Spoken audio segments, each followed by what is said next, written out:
Barbara about the conclusion of these days.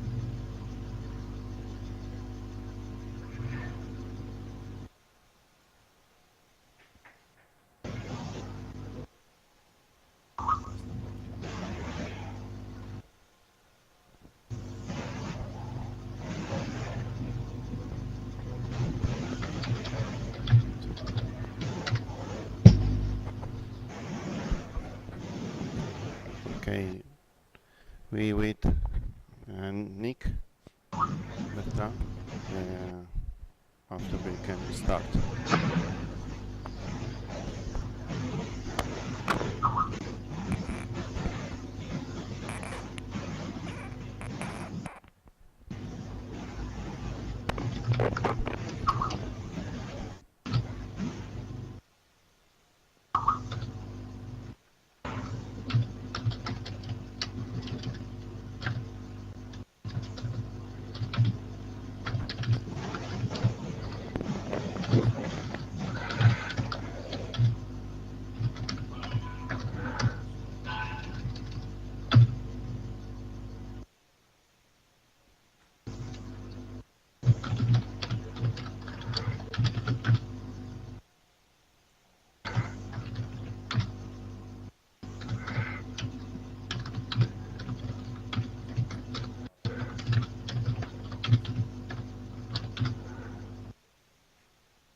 So, in the meanwhile, we are waiting for our colleagues here. I introduce this session.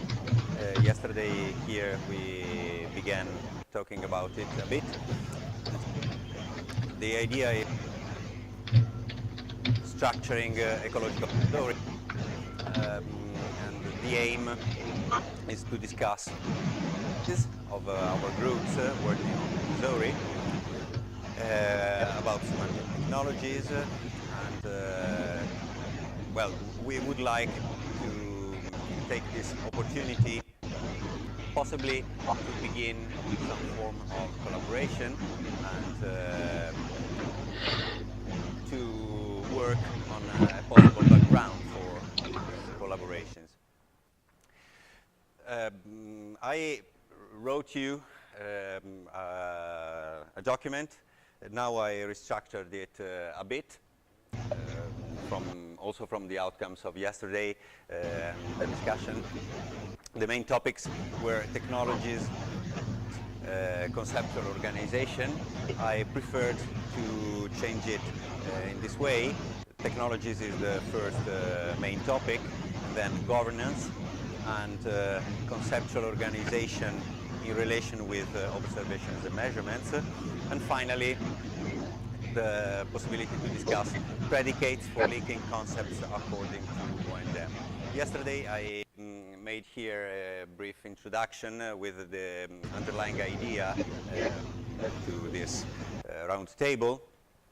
The idea was that we have several thesauri. Many of them are using they are organized with some relation to the observations and measurements paradigm, and they are also exploited for the communities using this conceptual model.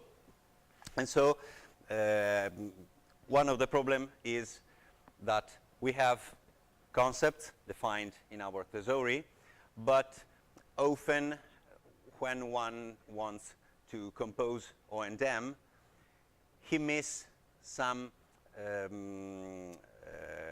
predicate, for example, relating observable properties and units of measure or a feature of interest with observable properties.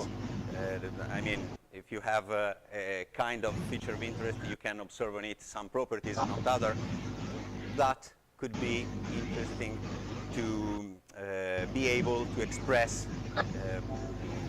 this kind of predicates on the concepts in order to support better observation and measurement. This was the original motivation. Yesterday we also talked about technologies, but we talked about tools for Thesauri and Sparkle versions and so on. But if you agree, I prefer to go straight to other topics because yesterday emerged this interesting point of governance, and we agreed that it could be interesting to compare our experiences and also possibly write something in form of a tech report or better an article. And so I would like to try to discuss this, and Alessandro will help me, and we would like to take some notes and begin something for the idea of writing together something that could be potentially interesting. And then I would like to go to conceptual organization in relation with O&M. Alexandra Kokinaki yesterday suggested us the existence of this observation measurements light ontology. It is really a young ontology because it was published some months ago by Simon Cox. He is also the author of Observations and Measurements Standard.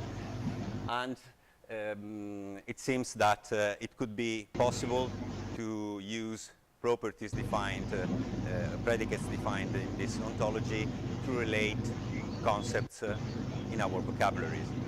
So I would prefer to talk about these topics instead of just technological parts, if you agree with me. And I would start from, as I said, from governance, if you want. And I think that yesterday presentations contained already interesting materials that we could further elaborate if you like. What do you think?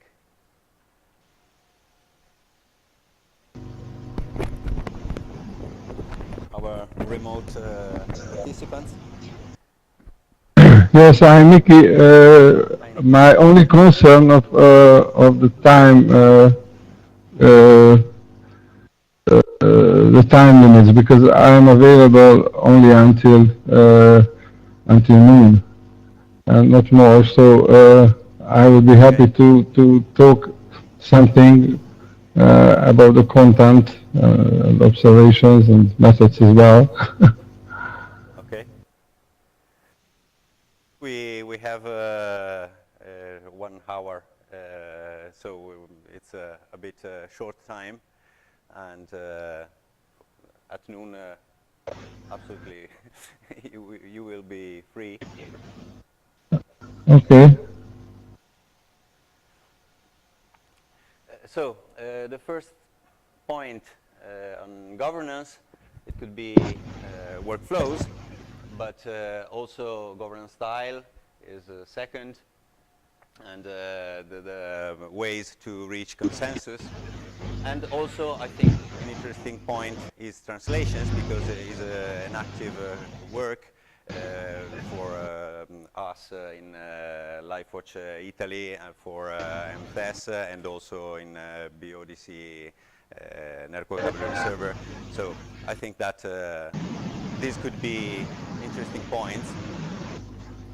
I would start with workflows. Here I put it just this term, but the first two are very strictly related, because I think that the idea of how are the working groups composed and how is the flow of the work could be strictly joined. Barbara, are you? No. Barbara isn't there, because I know that. Okay.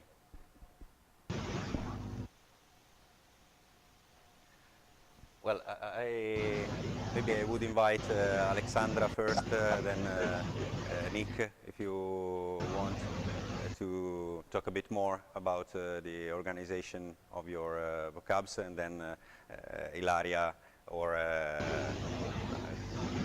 Angela or Caterina, who worked actively on the Thesauri composition, talk a bit, and also to propose to raise any other point if you want.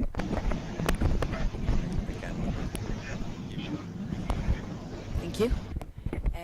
So I think that there are definitely two different types of governance. One is the content one, and the other is the technical governance.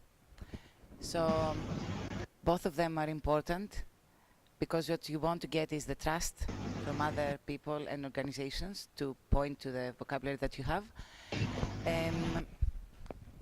So we are also in the process of building the SensorML, the swimmer in profiles governance.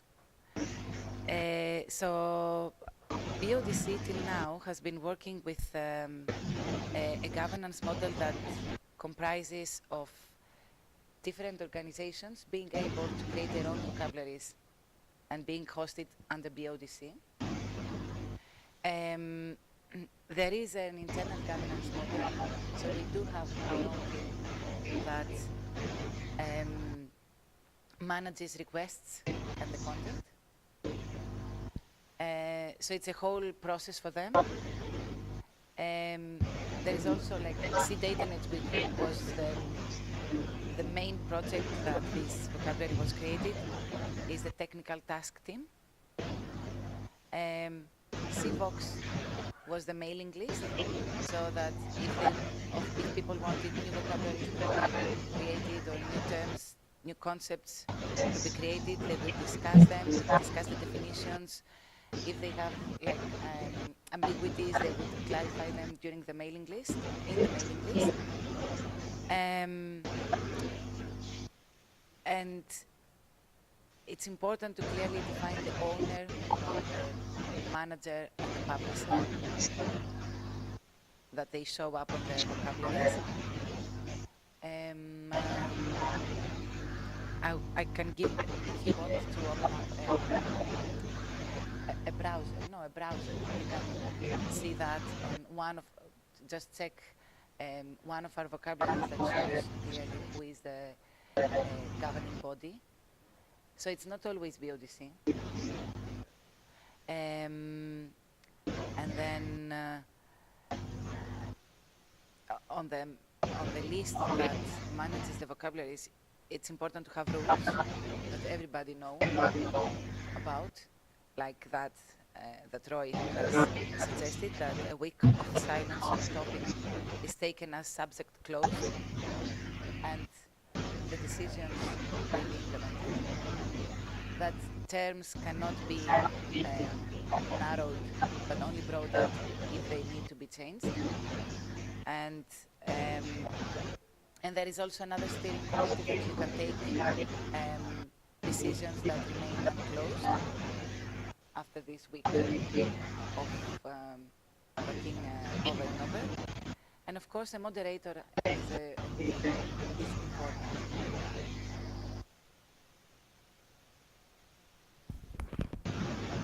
I'd like to pose you a question, but also to the others, because I wonder if you are happy with this kind of conceptual flow within emails and mailing lists or blogs, I don't know, some technology, because I am thinking about a sort of exegesis of vocabularies that would be important in the future. For example, one point is to trace where definition were made, because, for example, in MFS, we recently tried to exploit this corpus of information within Microsoft keywords that has, well, it is an automatic system harvesting terms of the literature, but each keyword has also a definition, a possible definition, with the citation of the work and so on. And I think that also this kind of discussion could be of potential interest in the future, because we are working with Thesauri now, and we are using them for machines, but also what about 10, 20 years from now? It could be of some importance to trace all the discussion which led to the definition, or I don't know, someone wants to.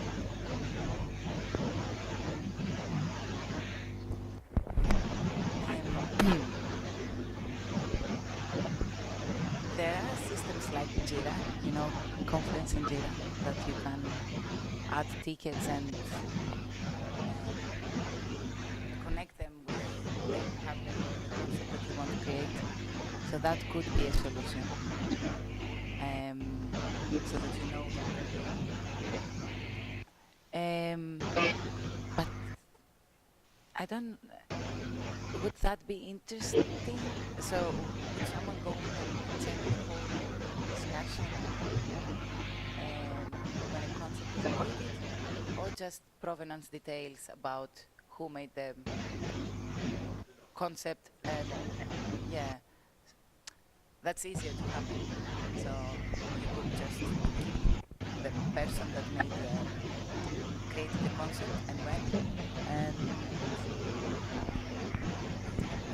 so have some provenance information about that and the organization of projects. Or having a proposed and accepted by. Proposed by.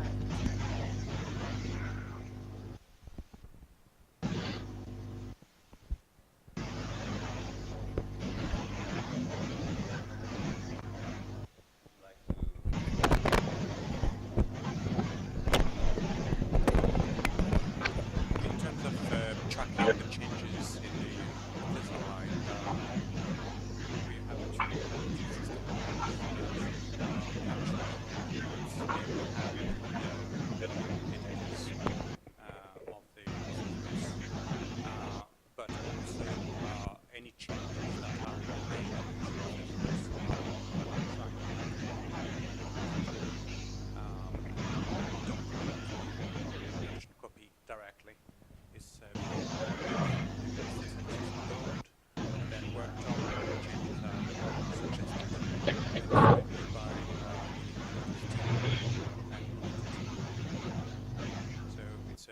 very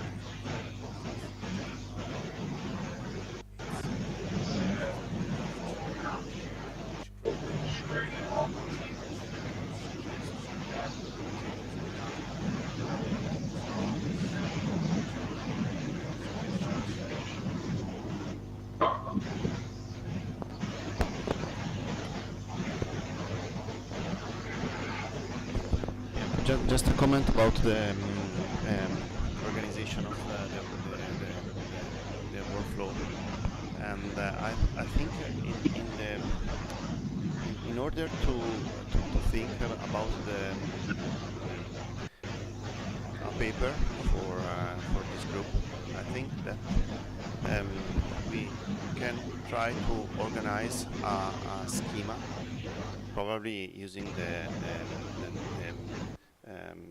slide in your presentation, Alexandra, or with the contribution of all the people, and to organize a workflow in terms of the design of workflow.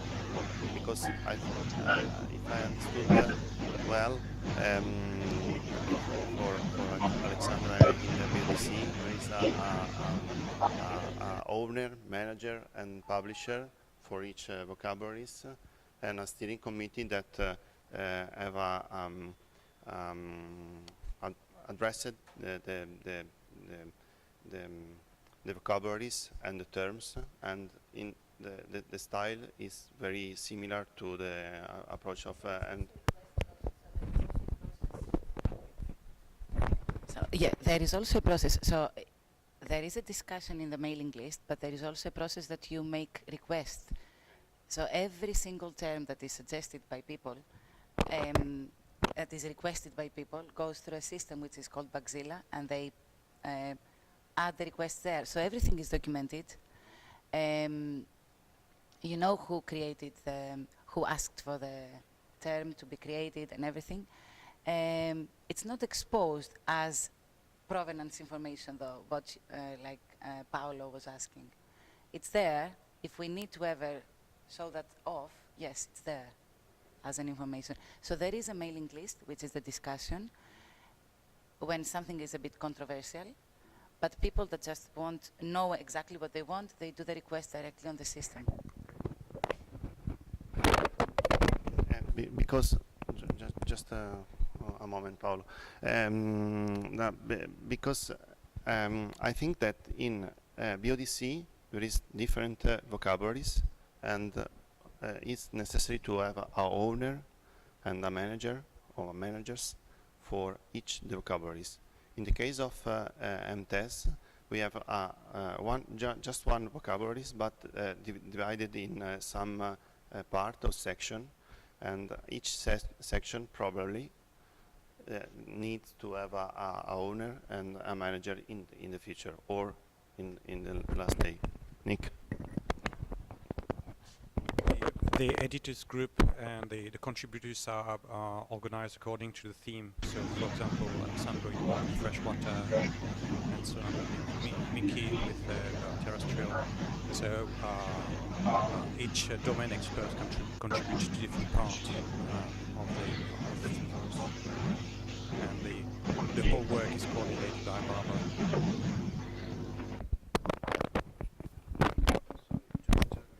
Comment and a suggestion for LifeWatch Italy. I think we need to understand if we follow this style of governance, and in order to have a owner for, I don't know, phytoplankton traits, and a manager for that, a mailing list for exchange the information or the discussion and so on. I don't know. I suggested to have a schema. Probably we can start using the slides or the slide from Alexandra presentation, and to have a schema. And in my mind, the suggestion is to have a figure or a picture for the paper. Comments? In LifeWatch, actually, we have not owner.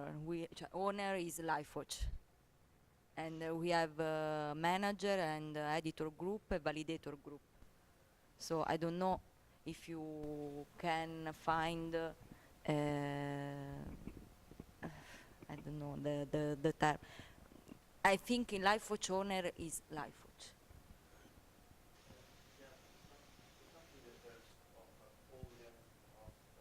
No. Is not a owner in this case, I think, is not the owner of the infrastructure. Is a owner of this specific aspect in the vocabularies. And okay.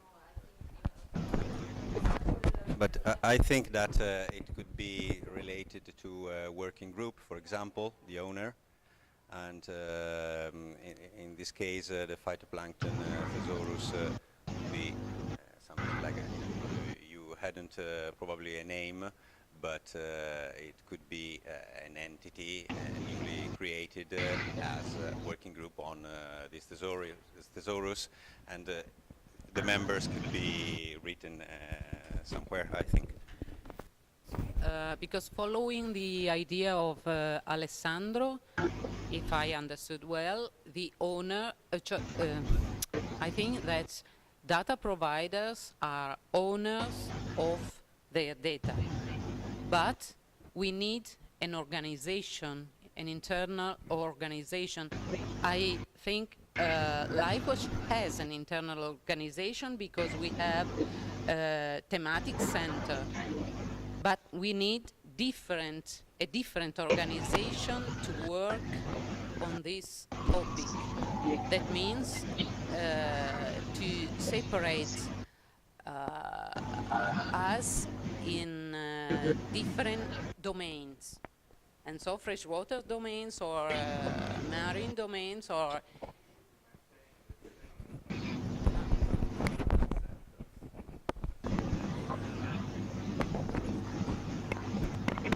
yeah, I think it's just a problem of words, because we should maintain the same. We cannot change the organization.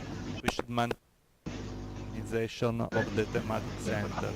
In this case, the coordinator of the thematic center, because if a thematic center produces a thesaurus, mean that is the professional, the expert of the domain is in the thematic center. So I think the owner is the coordinator of the thematic center, and there are also the manager and the editor in the thematic center.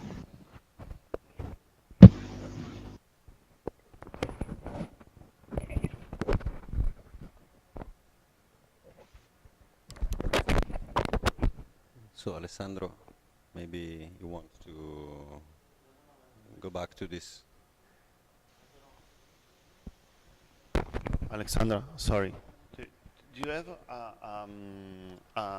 do you remember a slide that have a schema of the workflow or yeah? Just to start with was Barbara probably.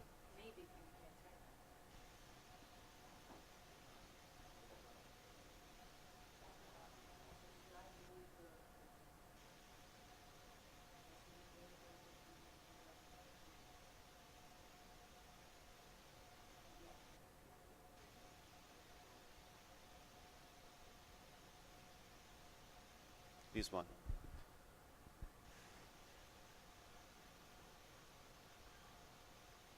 I don't know if it's possible to start like using this schema. Yeah.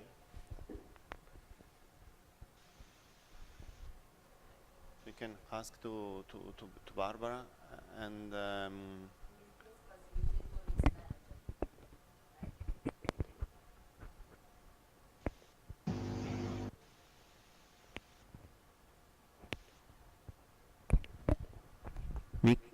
Mickey.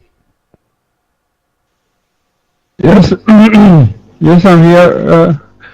Yeah, I remember when we talked about this schema. Actually, we started to use that, and it just make possible for working for more persons parallelly without always synchronizing or activities. It's a way of sharing the tasks. At the same time, it is very clear that only one person could actually make changes. So there is one manager who accepts the changes. We can make parallel working copies. We have also uh, some medium to communicate on, making discussion groups or hot topics like this. But at the end, after some comments by the editorial team, the working copy manager will actually finalize or update the working copy, and it will turn to the updated production copy, and the production copy will be public. So our major problem was how to make possible to synchronize, how to make possible to make many people working parallelly. And now we try this schema. We don't know if it will work or not. Up to now, it looks working.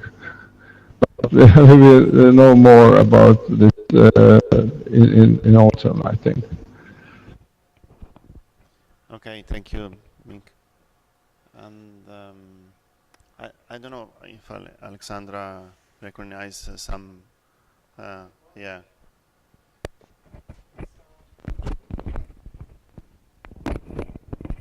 So yes, as we said earlier, we do accept requests through the system. So people submit the terms that they want to be inserted into the system. There is the vocabulary management team that accepts the requests, and if they need clarifications, they communicate with the person that submitted the request. Maybe so if there is a discussion that is needed to be made, it is made through that mail. If not, they go directly and publish that term. So the vocabulary management team handles the requests and does that. And people can just suggest that. The new tool that we have created, which is the vocab builder for P01 vocabularies, when you are registered in the tool, you can submit terms. They are going on a temporary table where are the pending terms. Of course, the email is captured there, so if the vocabulary management team feels that they need to ask questions and have many more clarifications, they proceed and do that, or else they publish the term if they feel that it is. So that's why I said that you need to have people that have knowledge on the domain to be on the vocabulary management team. You can't just leave things to go in irrespectively.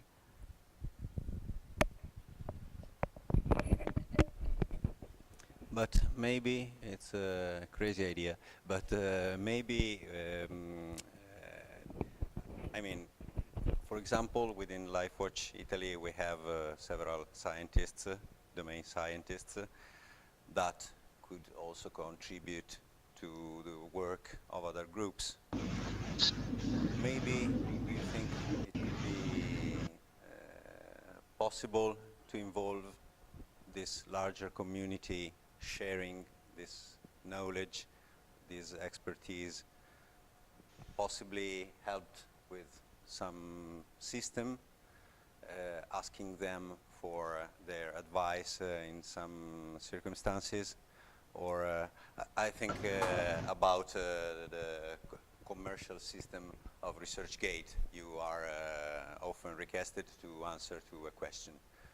I mean, maybe something like that could be of some usefulness. You receive a request for an advice. You can choose to answer or not, but the more we are, the more probable is a correct answer. I don't know if this could be a possibility. Yeah, I think is one of the point to discuss in this working group or a large working group, and it's possible to exchange the people or the domain expert between different vocabularies, and ask to receive the email in the mailing list from the ODC or LifeWatch community of Thesauries or MTES, and if it's possible to answer to this email in order to accept or don't accept or reject the terms. It's possible to ask to the people in this way. I don't know, this is my point.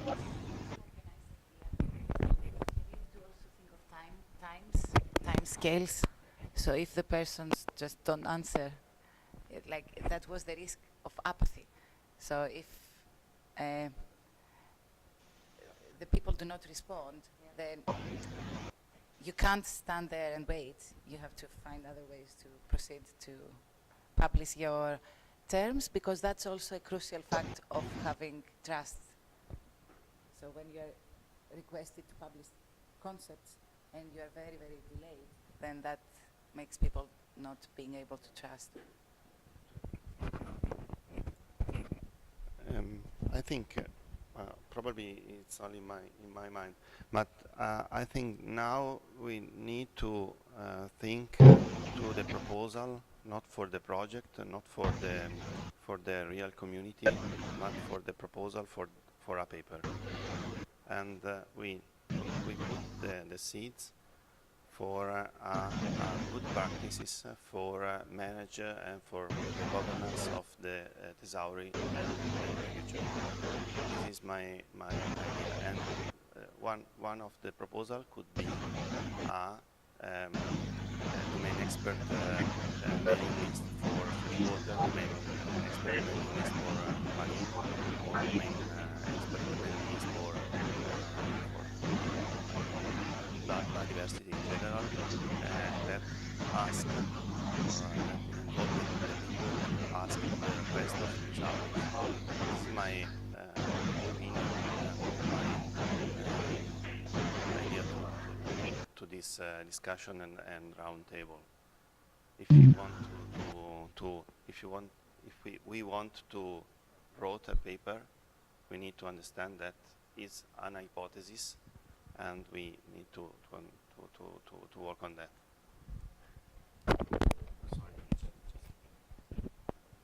May I contribute something? Yes, of course. Please. I would like to talk a little bit or experience in XP and LTR and Europe and all the things which we work on the AMSTES. It is very difficult to make the people interested in contribution, because first it is very difficult to discuss what is really needed for the contributors, and the other is what is the reward for contributing. So when we make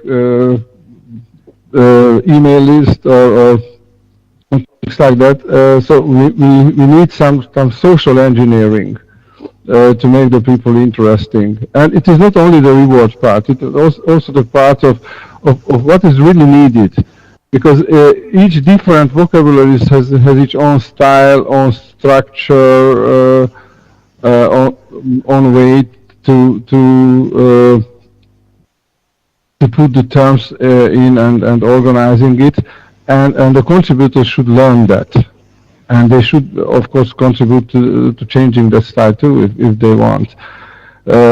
So they have to be interested both in the content part, but also in the other parts. So what is the reward of the work? What they invest on that? And without some decisions on that, our team in the LTR always remained very small. So it was always only a couple of people. And in the future, we cannot go further with only a couple of people. We need a lot. Thanks. Thank you, Miki. Well, I think, of course, this is a problem, and apathy is another risk. I wonder if some critical mass putting together the forces could instead act as a motivation. Well, it is, of course, to discuss this point, but constructing also the service center of LifeWatch, maybe some tool could be hypothesized in this direction, a sort of crowdsourcing or scientists, citizen contribute to this matter. Anyway, thank you for this discussion and my crazy idea. And I would like to change it here, but because I think that we want to discuss some other thing, we should go ahead. And what I would like to, yes, of course. If No, just to close the previous arguments and the previous chapter, and we can propose to the people in this round table to exchange a schema, like this one from Barbara, and to converge to the workflow or governance style for the Thesaurus. Or and if it's not possible to have one style for people converge, it's possible to propose two different and work on that.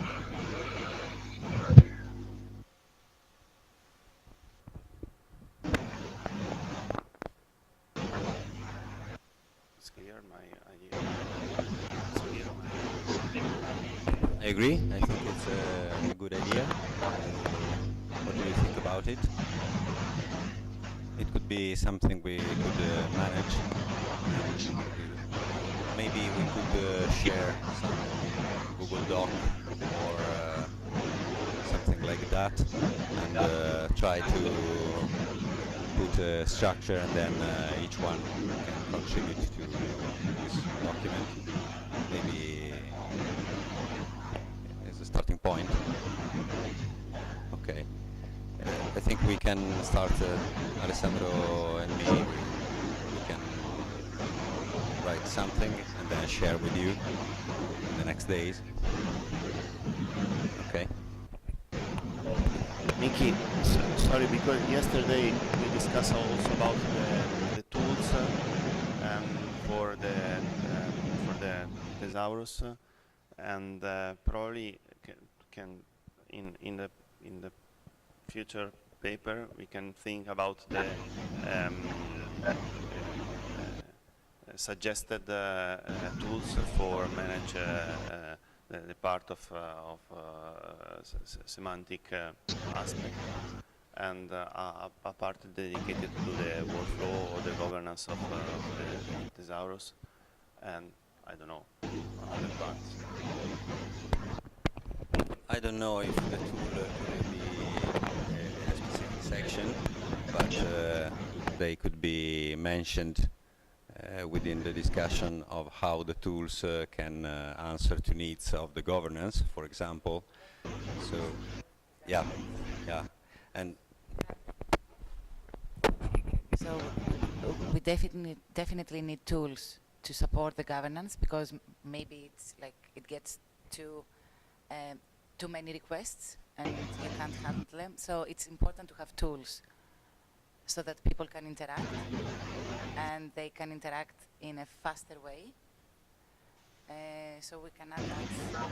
So one part could be manual process tools, and then combination of tools and manual processes, which is, I think, again, they're suggested, and then there is at the end the moderator that takes the final decision.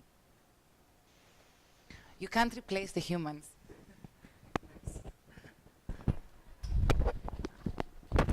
We can dedicate a section to the state of the art of the tools, highlighting the strengthness and the weakness.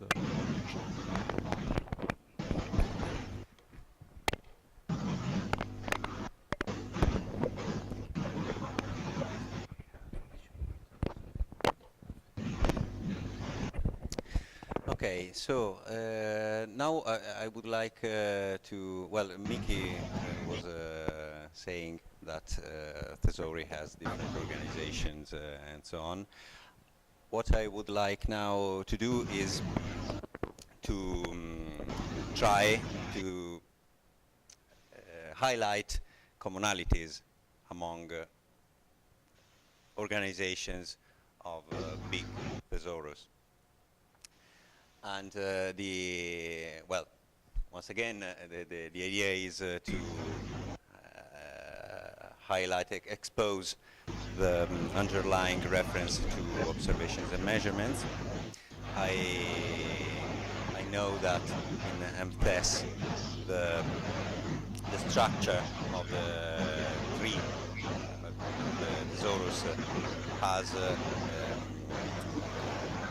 roots or very high level branches with O&M concepts, and then it is organized also in network vocabulary server. I saw in audit workshop the slide by Rob, and he exposes very well the, you have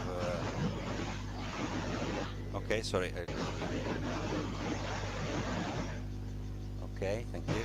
Yes, is it the presentation of yesterday? Okay. Ah, okay, no, we have...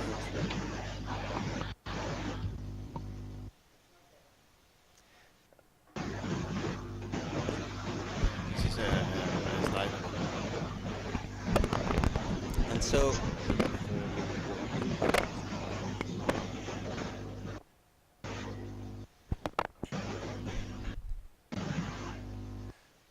well, I wrote down these points. I was talking about probably hierarchy type. No, it's not, but anyway. No, the slide I was thinking about was grouping in a like manner. So you had the separate vocabularies and the circles around groups of them related to observations and measurements and concepts. That was the slide I was thinking about, and but yeah, the same is.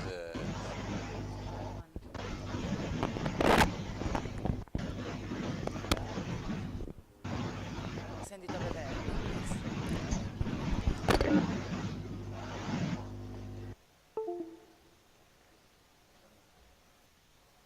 Alessandro? Thank you.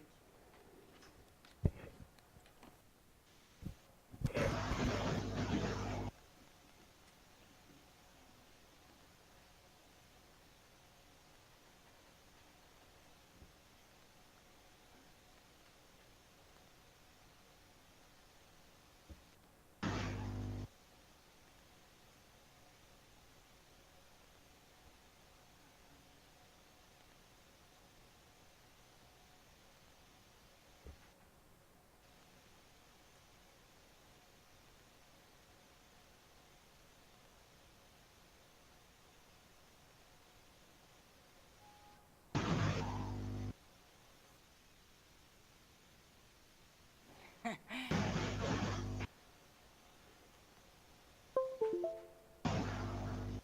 it's B01 or yeah, so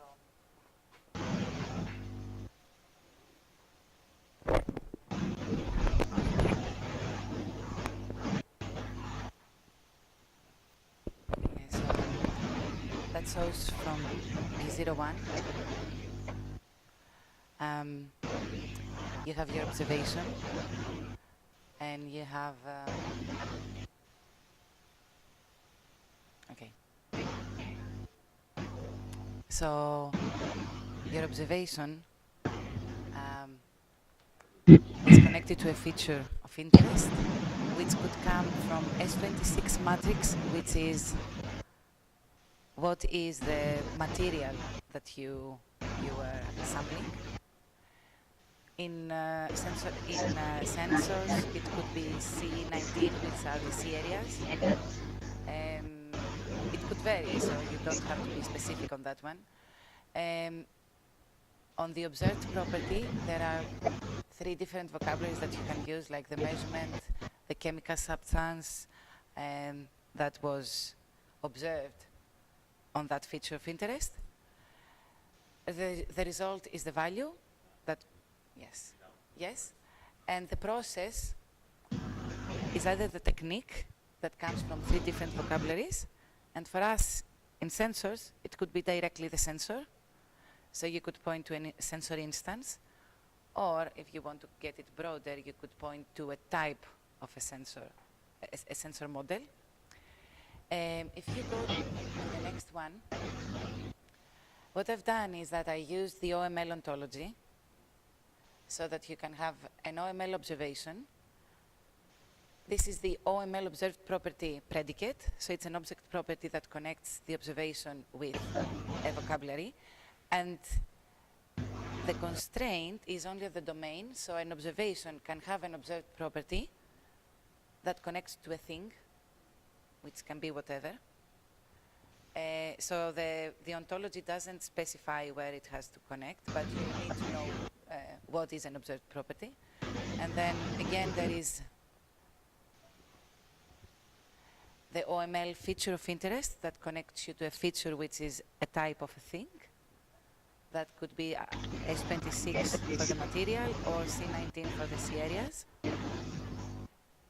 The OML procedure, again, is a predicate, the object property that connects to a process, which can be the technique or the sensor instance.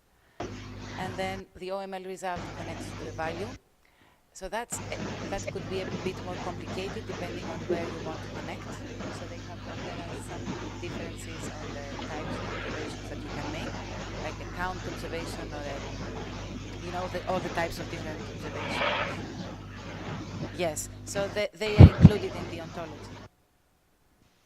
And one more slide is just a way to code that. So that's an observation, that's the label, that's the feature of interest that goes away, the observed property that could be coming from the collection, the phenomenon time, and the result as a file, a link to a file that I prefer, and the result time by using the OML ontology. Yeah, thank you. I don't know if it's possible to relate this part to the discussion of this another roundtable about the ontology and result.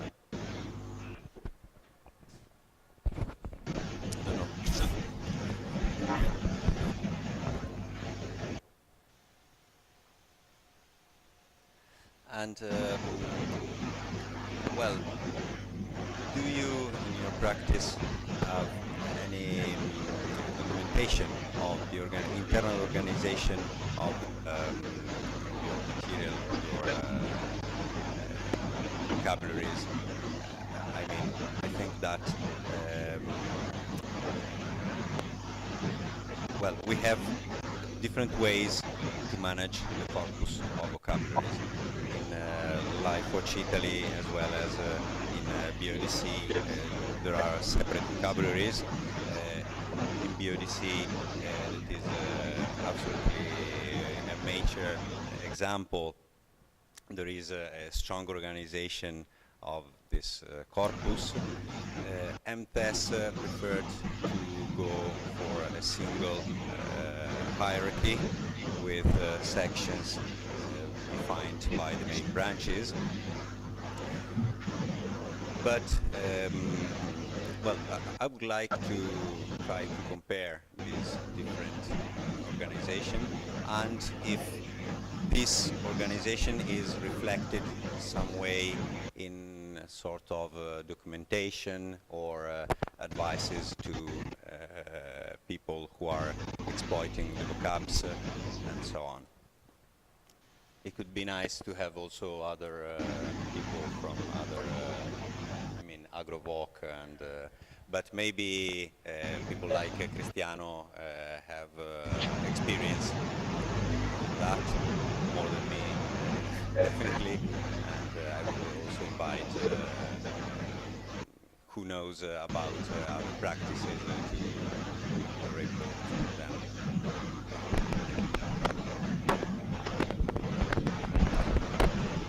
I see there are different advantages to both approaches.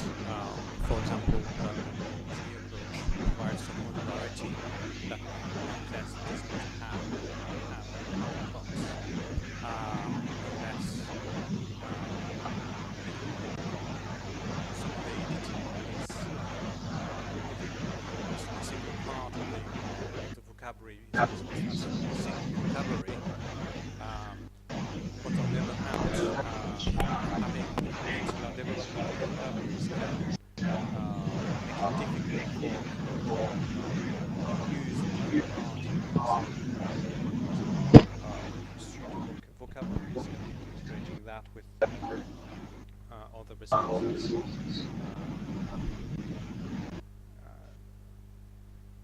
It's a balance to it depends on what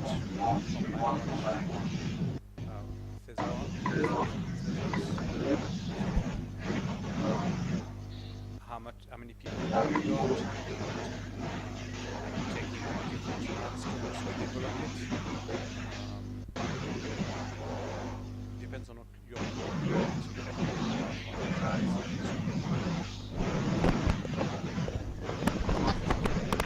Thank you.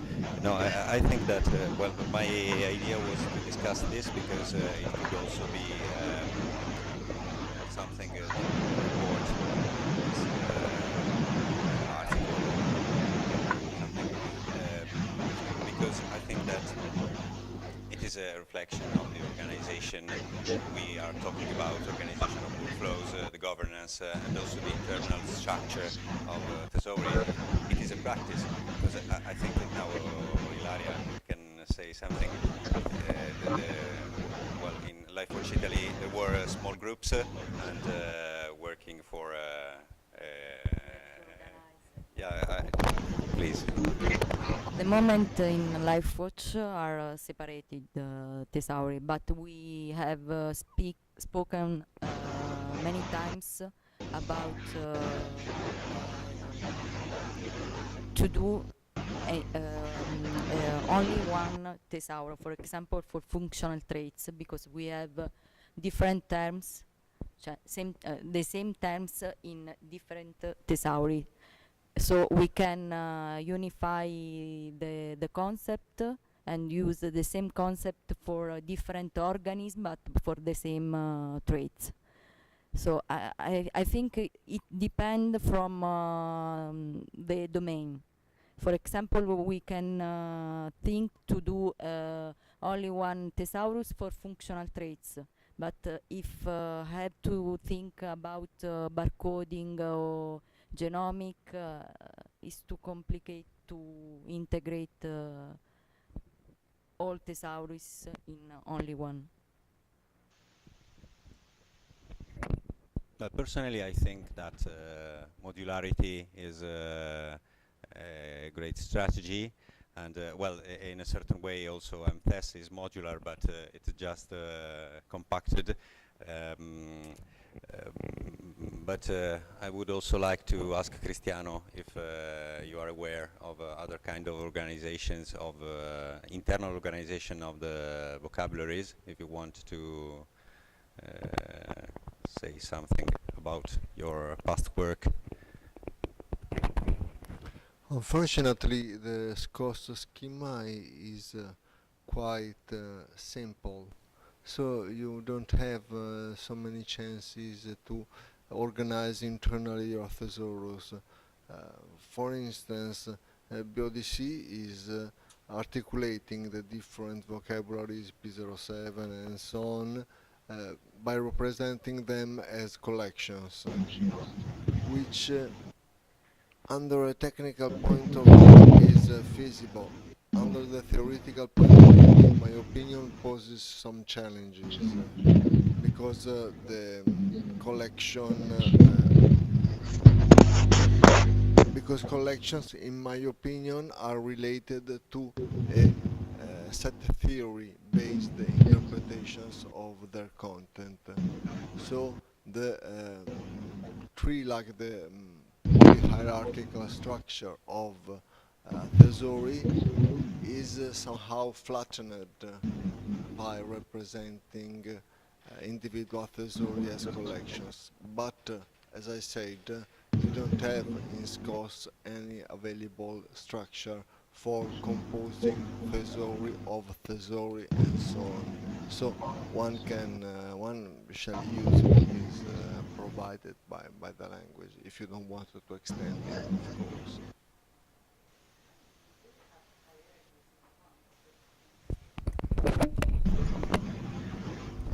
So you could have hierarchies through the schemes. You can have simple collections with different granularities depending on what you want to achieve.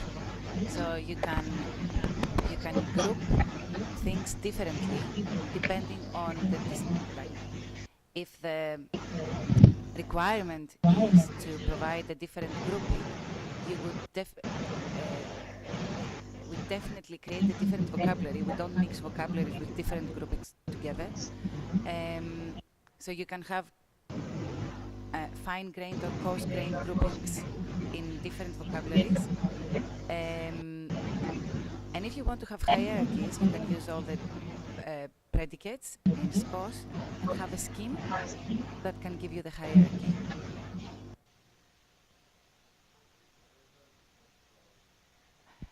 So you know the schemes in SCOS? The schemes, yes? Yes, so where you can bring... Yeah, but it can create a hierarchy if you want.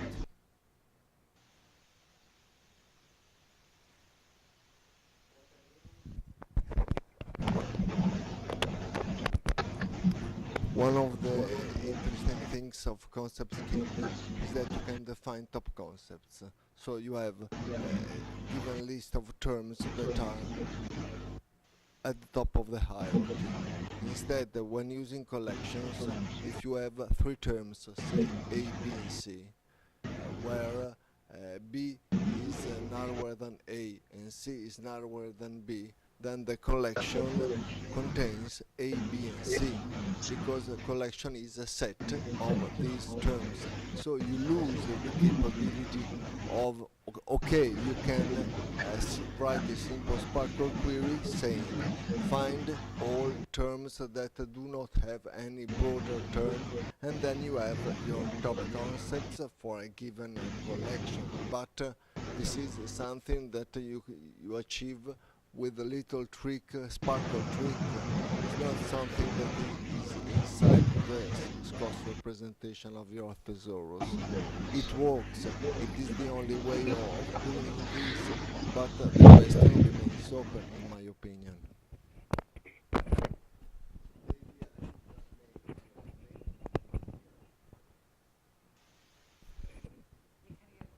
Can you repeat the question? It's not It's not a question. It's just, in my opinion, a matter of fact. You cannot have a thesaurus divided into multiple thesauri, keeping this polyhierarchical structure clear in the Scotsman definitions. As soon as you create collections to separate between sub-thesauri, you inevitably flatten them. I, I don't think that for a collection you can define top concepts, for instance. So you need to apply a sparkle trick in order to understand which are the topmost concepts. But it's not a question, it's the only way you can do it. The alternative would be to have separate concept schemes, but then you would have the problem of having a way to put all these separate thesauri under the same umbrella, saying these are all thesauri not available in this database.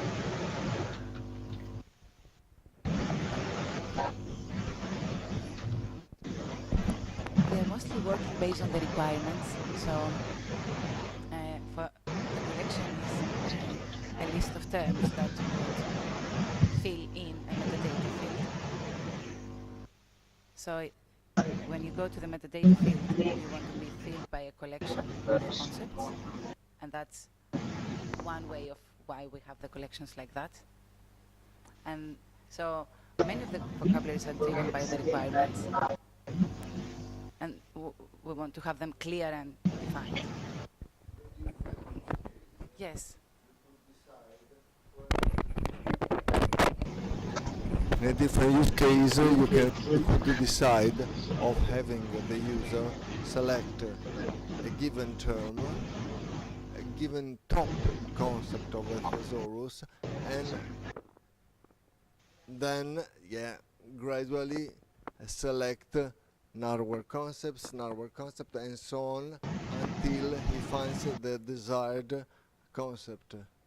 Because, for instance, in developing ADI, for instance, we provided autocompletion functionalities that allow you to type the beginning of a term and find all results. And because the other alternative would to have a drop-down list with top concepts, and upon selecting one, give the user the chance go to the broader terms of the selected concept, and so on and so forth, till the user reaches the desired granularity, the desired specificity of the term. But who knows if are requirements driving the representation of thesaurus, or in this case the nature, the structure of the Scots ontology to drive your requirements.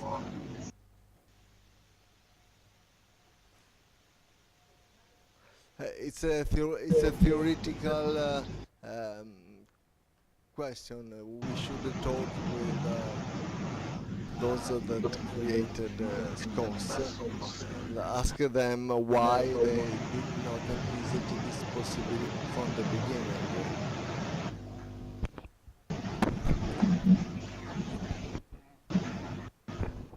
Yeah, when you design something, you can't have all the use cases in mind. So you can start small and then do it later, but it's important to start.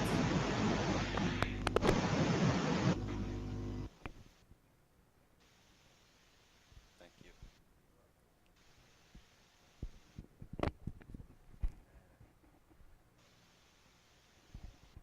Any other comments on that? If not, I would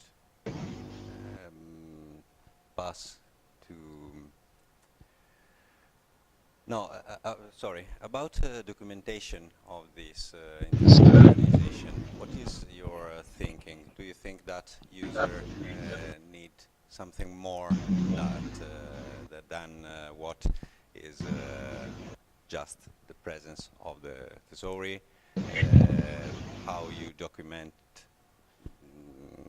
the organization? you use, for example, RDF properties for metadata on Thesauri. This is another question I would like to pose. If someone wants to say something. I mean, for example, I don't know about collections or ways of reaching modularity. If something like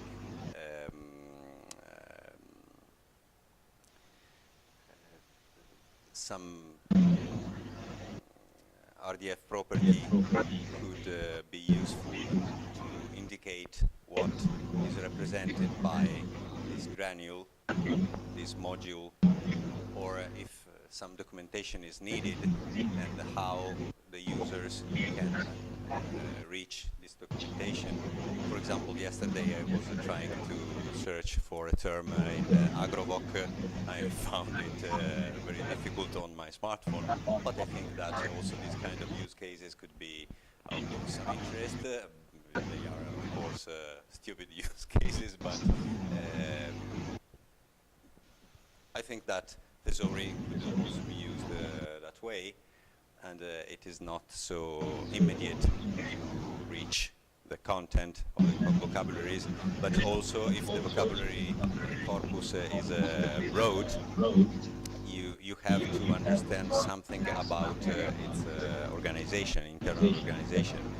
And I don't know if you know or you would suggest some practice to document this kind of internal organization of the material.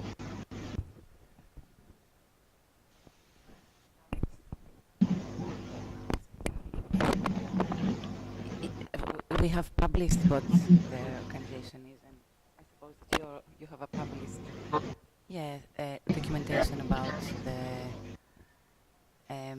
control vocabularies, and I suppose we have some guidance, mostly at the moment, to the editors and contributors on how to rough guides where things are and where they should contribute.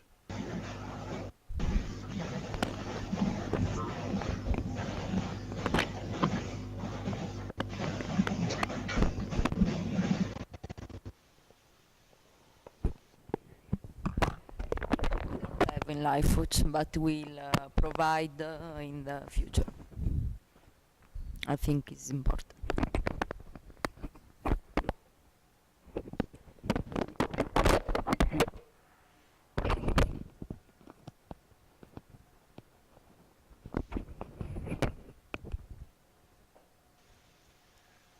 Okay, I think that we can.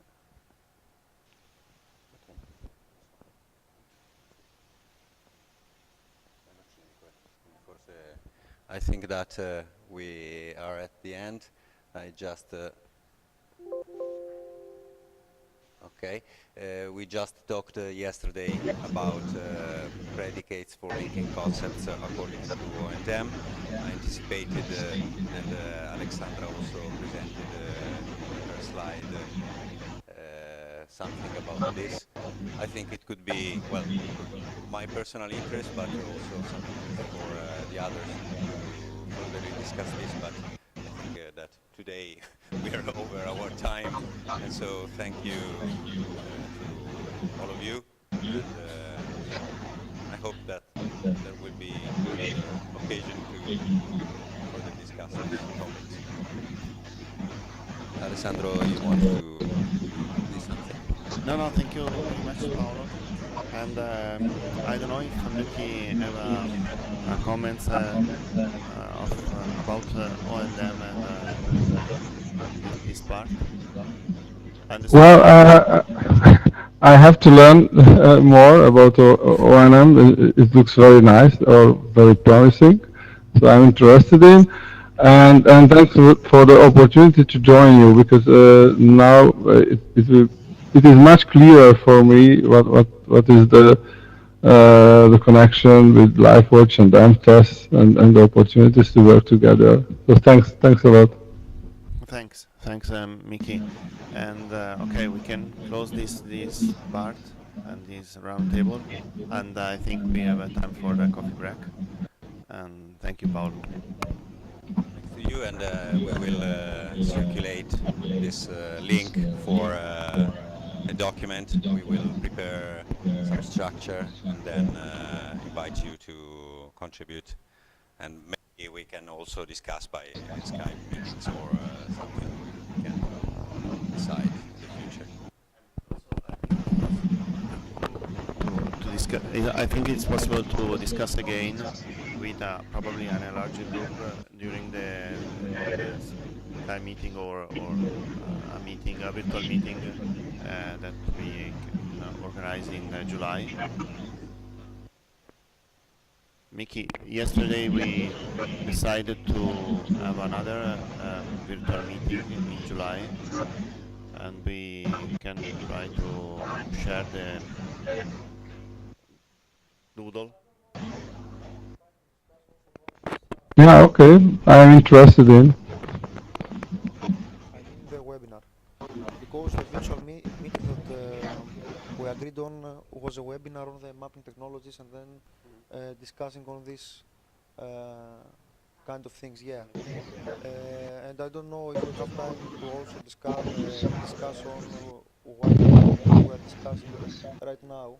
And we really cannot help you on this kind of talks on governance about how to manage vocabularies, etc. So I think another meeting should be arranged for this kind of talks. I think that something could be related to these points because, for example, mapping and technology for mapping could be of great interest because we are talking about how to organize, discuss the best practices and community practices, and the next step is to try to join the existent and to interlink. And so mappings also are useful. Again, also the exploitation of some ontology to have richer predicates among the relations of the concepts also may be of some interest. Maybe it's not so a major point, but so I don't know.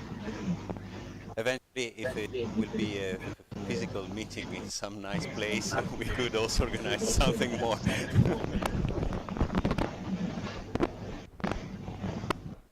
Not in the webinar, I don't think so. Yeah.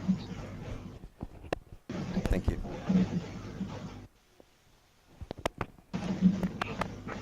And thank you, Miki, for the participation once again. Thanks a lot. Bye. Bye bye, Mickey. And okay, Ilaria, we have time for a coffee break. Okay, Mickey, I think in 20 minutes we can restart for the next round table. And now we have a time for coffee break. Okay, I can participate until 12 o'clock. Okay, perfect. But I think in 20 minutes we return to start the discussion. Okay, thank you. Thank you.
Anna, good morning.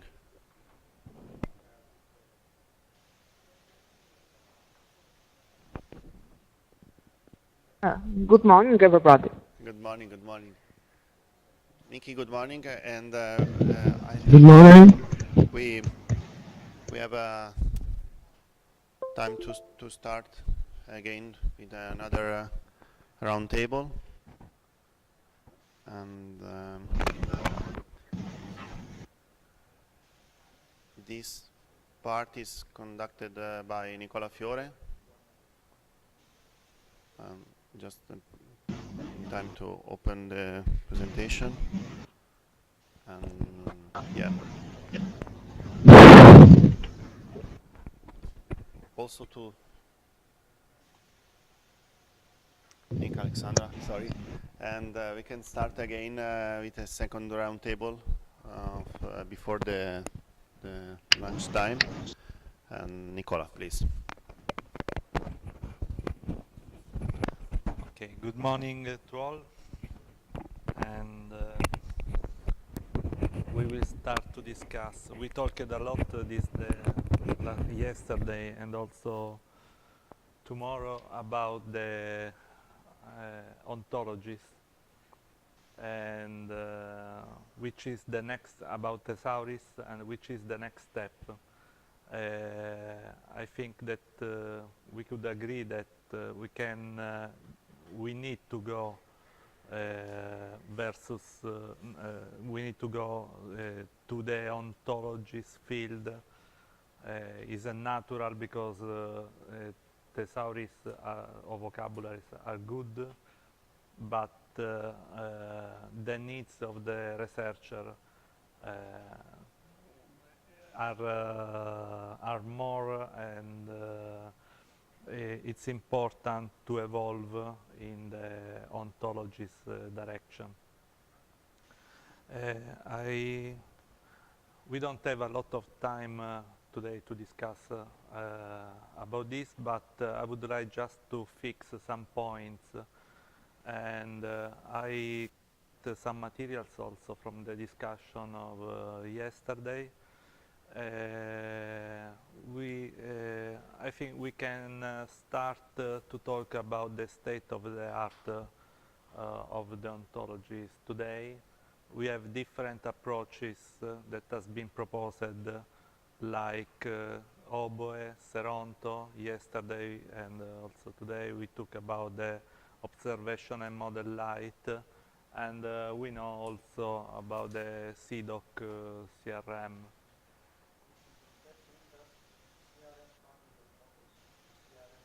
CRM family.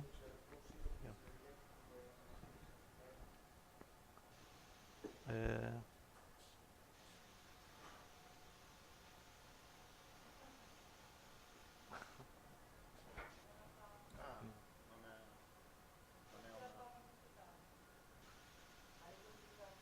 No, no, questo è il tasto destro. Ecco. Can you...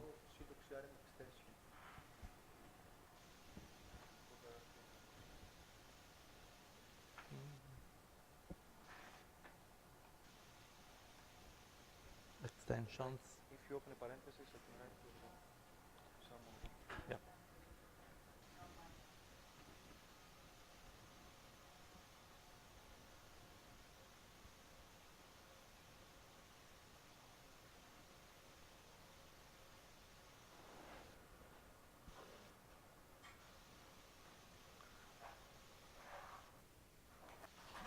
Okay.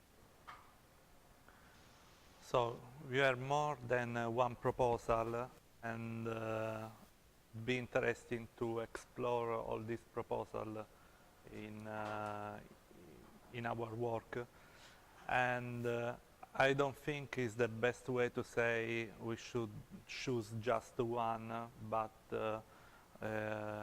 could be interesting to talk about the ontologies interoperability, so how to map the concept, the different classes of the ontologies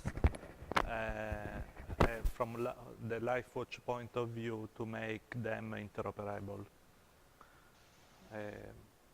I don't know if you would like to, we would like to discuss about this, if someone of you would like to add some observation.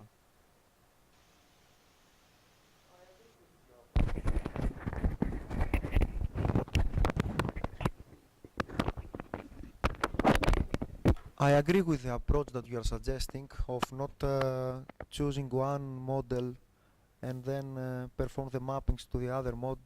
But in real life, if you want to select one, if you want to use an underlying schema for the live goods infrastructure, then you will have to choose either one or an aggregation of many, but not everything, because eventually you will need to transform your data or your metadata.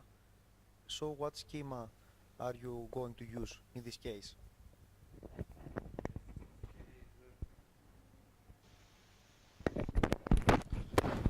We started to work with ontologies. I have a schema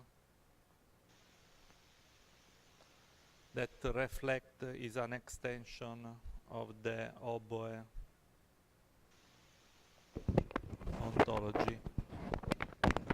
This is our proposal. We are working in this direction, but I would like also to analyze the new O&M Lite proposal and to compare with it. Our model core ontology is related to the Thesauris that we introduced yesterday, and we have the main classes here that consider the observation due on an entity measuring different characteristics. So we can describe also the measurement standard. The protocol is similar also to the model that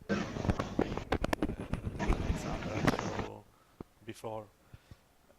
So we can find also a mapping. We can try to find mapping with these different approaches. Yes, sir. So if you publish in linked data and you can align the ontologies, then you can use both of them to describe your data. So you can say that you have an observation, and if it is on the same context as the O&M Lite observation, then you can say it is of type observation of your ontology, and it is of a type of OML observation. That it has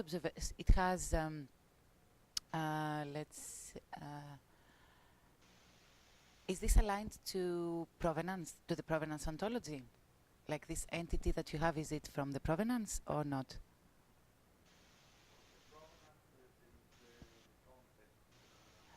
Okay, so I don't really know how you have developed this ontology, but you could align that with the O&M, and when you publish linked data, you can have both predicates or three predicates saying the same thing, so that you are more discoverable, and you can use, you don't have to only use one approach. You can combine them, and that's why linked data are helpful in that context.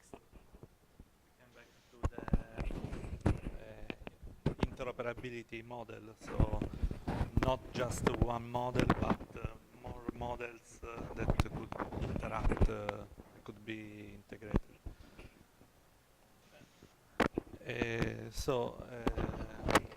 I think that it's important for this to define the state of the art of the model proposed at international level, because we need to know which are the most used or the model used in the real work. So.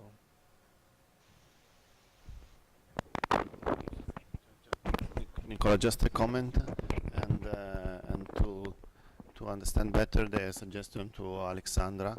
I think that do you propose to don't mapping nothing and to use the linked data for obtain the interoperability level to with the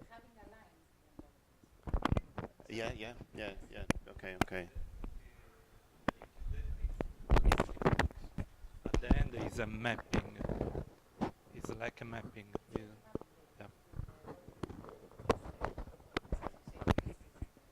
You're talking. Another question is about the context. If we think this part like a feature of interest, and okay, the observation is the core, and about this part is like to observe a property or this characteristics. Yeah, I think it's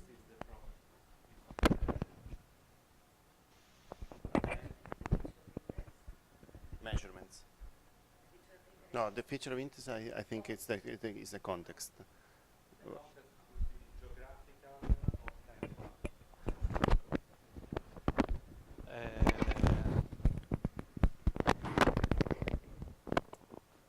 Okay, now we used the ontology model combined with the Thesauri, so linked to the concept described in the Thesauri.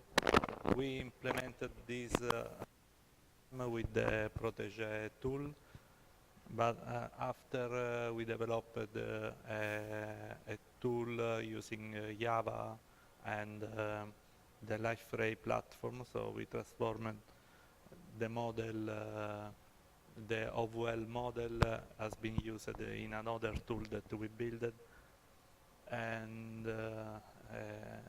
this is an overview of our architecture. We have a Virtuoso triple store that hosts all the data set that has been mapped with, described with the model that I showed you before. And actually, we just explored the phytoplankton domain. So we applied the approach just for one specific case. Yes, the architecture is a mix of technologies. We have a relational database, also a NoSQL database, a MongoDB database, and a triple store as a Virtuoso.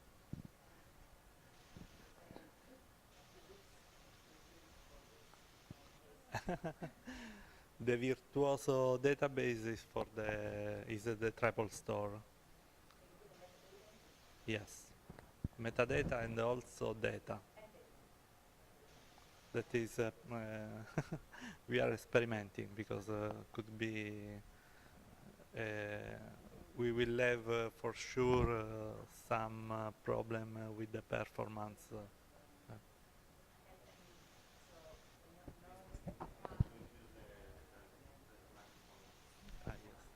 and what about the NoSQL one? In the NoSQL one there is two databases. One is the staging area, and the other is the database that hosts all the data set managed by the LifeWatch architecture. All the data set that has been cleaned and with some different procedures. So is used to publish the dataset with via the web portal, the data portal of LifeWatch. The same data also, part of this data, are stored in the triple store. So just a part of related to the dataset of the phytoplankton.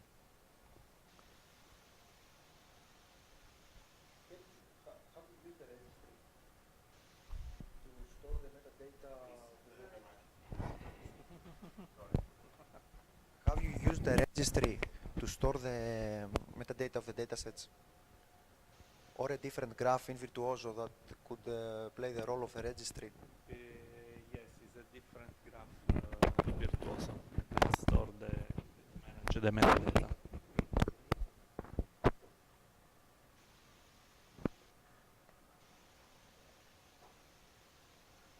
So we have a Virtuoso SparkQL. Actually, we have just a Virtuoso SparkQL to query the data. Yes. And we just tested a very simple showcase that is related to the oligotrophic ecosystem. In this case, we built some SparkQL query to analyze which is the percentage of small organism in an area. So following, I would like just, this is just to give you a vision of what is the work done here in LifeWatch with the ontologies. Some other observation about the discussion of these days are about the goals, how we can use the ontologies. I saw actually just we use ontologies just for data discovery and data integration. There are no example about data quality or data analysis using semantics.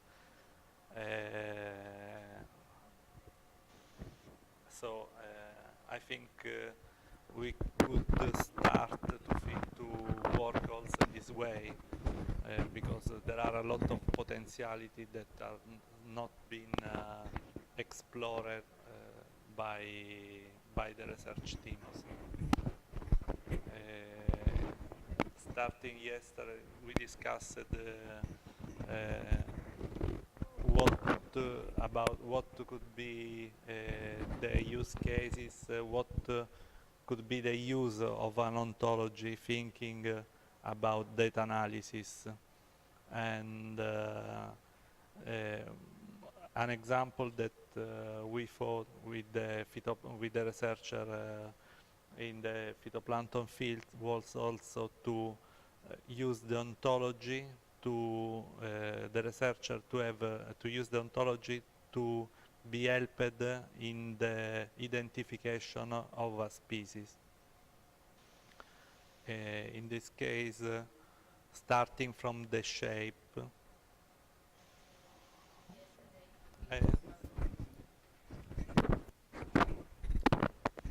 Yeah, we developed two kind of different atlas. One is only taxonomic atlas, another one is atlas of and the phytoplankton researcher are able to use this kind of stuff. There is a hierarchy in terms of shape, starting from simple shape to complex shape.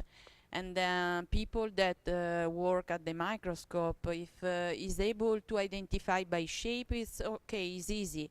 But at the beginning, people that start to approach this kind of study can use this atlas and then have a possibility to choose, okay, this is simple, this is complex, and then in hierarchical way is able to identify at least at genus level or at phylum level or class level.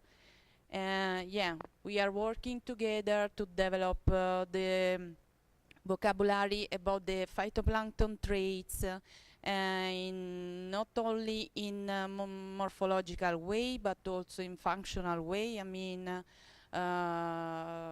thinking behavior or other things that are related to the function of this organism. And that's it. It's very useful for the people that work with this kind of stuff, with people that are expert in this field, and also for the people that start to work to approach this kind of work.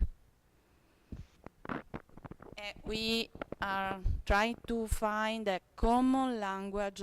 This is the reason because I asked to you yesterday why we have to use different language. I know that we talk in different, I'm Italian, I speak Italian from Greece or from, but if we have a common language, it's for me, the shape is the same, has the same meaning of you, we can share the data, and the data could be interoperable between different researcher groups. Okay, thank you, Elena. And so, would you like to add, Nikos, something about this theme?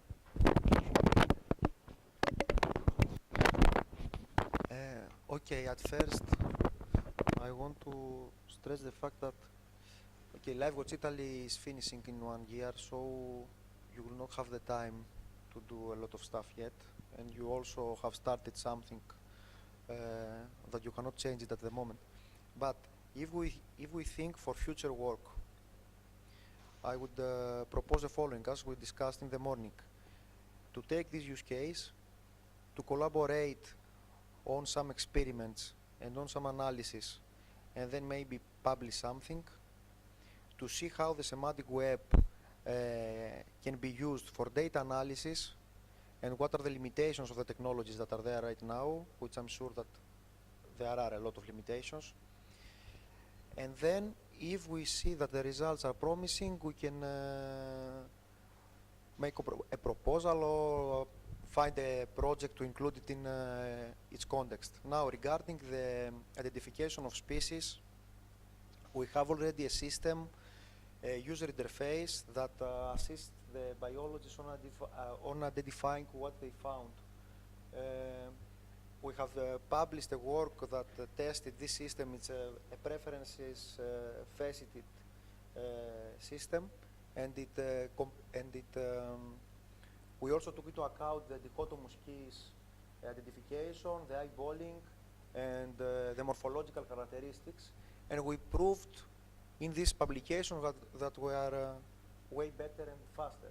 So, if we combine the work in the identification, that we have already a user interface and a very good practice for searching, the experience that we have within semantic web, and this use case, we have something that is of great interest.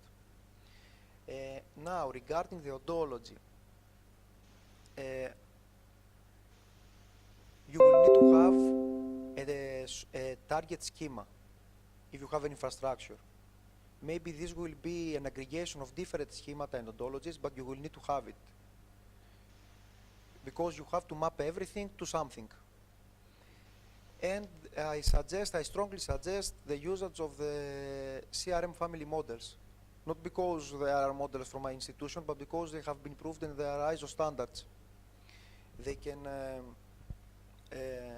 represent almost everything. And what should be investigated is how we can combine these ontologies with the vocabularies. So the vocabularies are what gives meaning to the different classes of the ontologies. So I may have a class person, I may not want to have subclasses of this class, but I can have types of persons.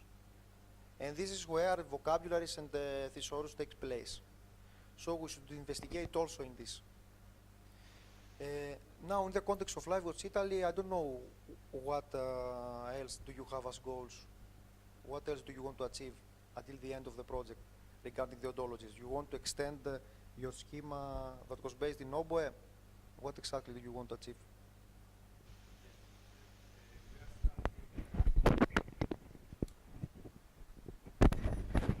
What we are doing now is a bottom-up approach. So we started from a specific domain, and we are verifying that our needs fit with the ontology, the proposed core ontologies. in the next step are to extend the model and approach to other domains. So in this case, we can also collaborate with the experience that you did in your domains. So.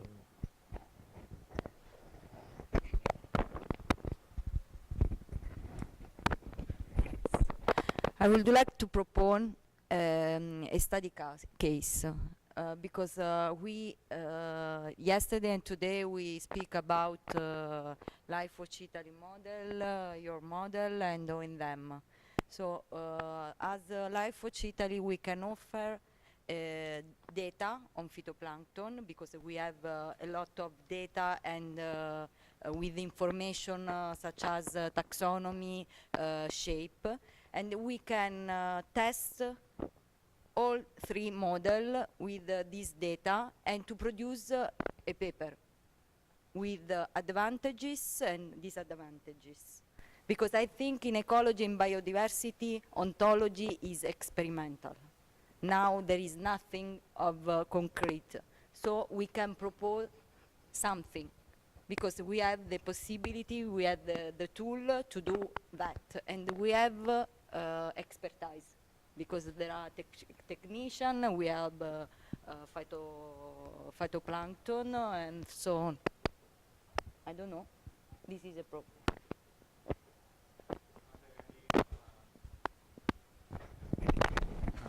So that proposal will be based on solely on the LifeWatch Italy data.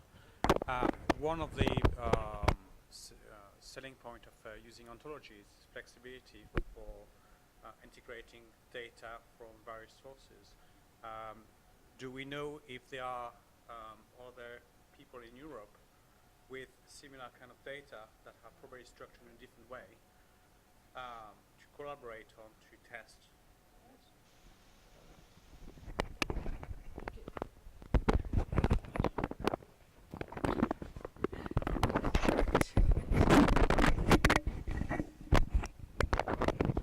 Is it possible to involve the ILTER community, maybe?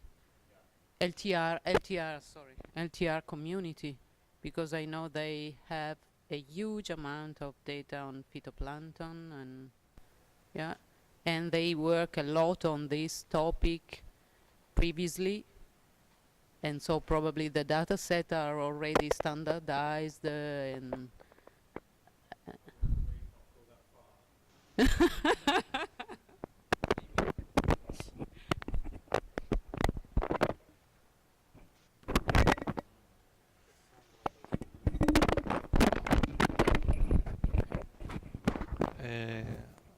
Okay, if you agree, we can do this. I would like something more about data quality goals, the use of ontologies in this perspective. This is a question that I would like also to discuss. There are also potentiality of the ontology approach to be used for the data quality, to find error in the data, in the published data. I think this is more complex than the data analysis.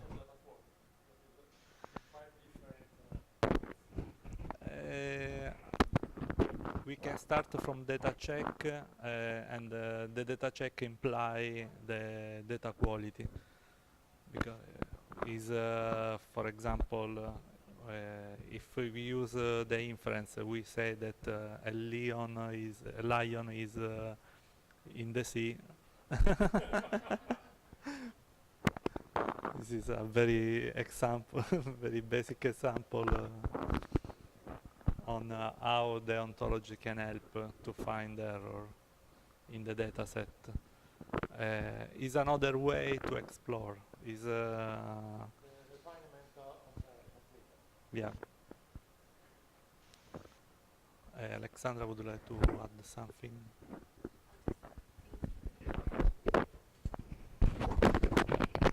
So we probably need to be driven by a use. Oops. So we'll probably need to be driven by a use case, and if data quality is that one,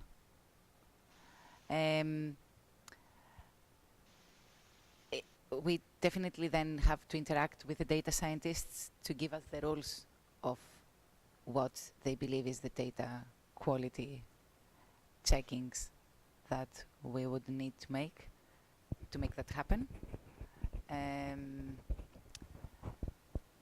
that would be a good starting point.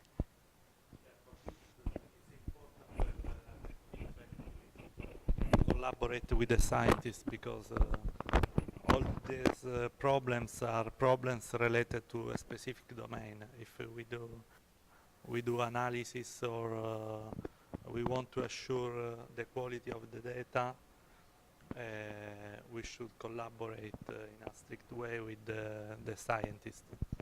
So it's important to involve in the process different stakeholders, not only ICT person, but also scientists.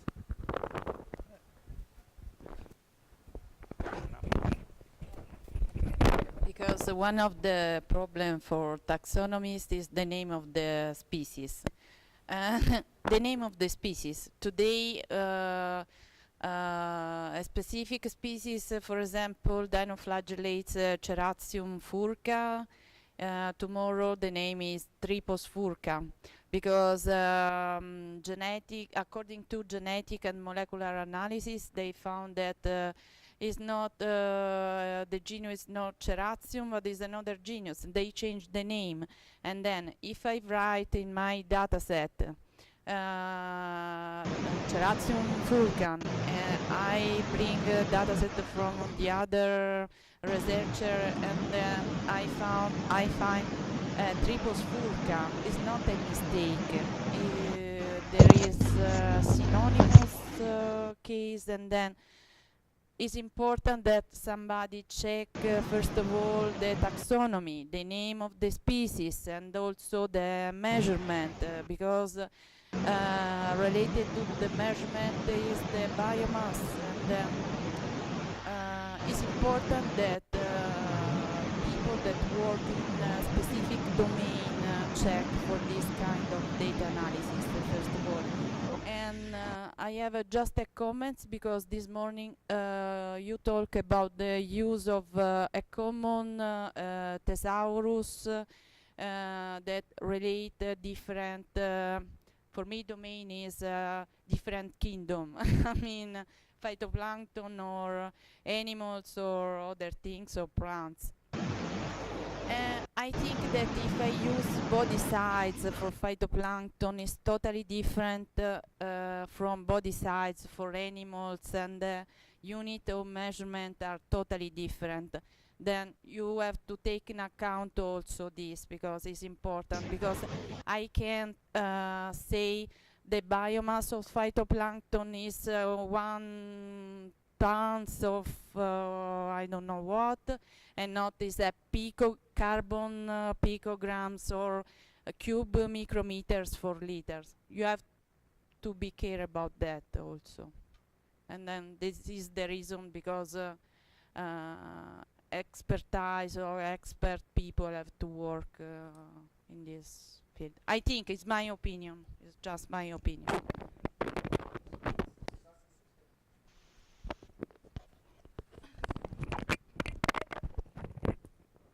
In terms of ontology, it's exactly the same.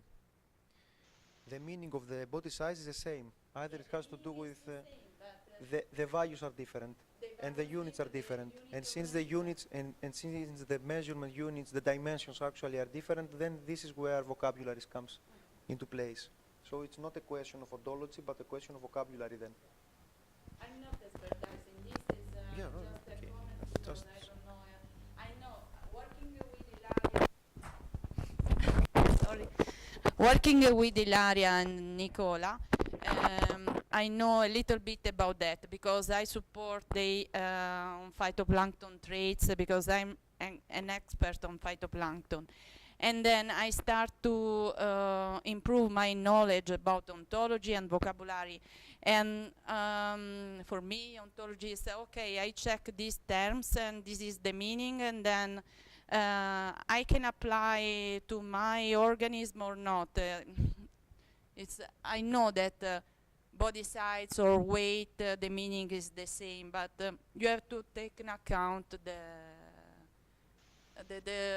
specific, I mean, unit of measurement, other things about that.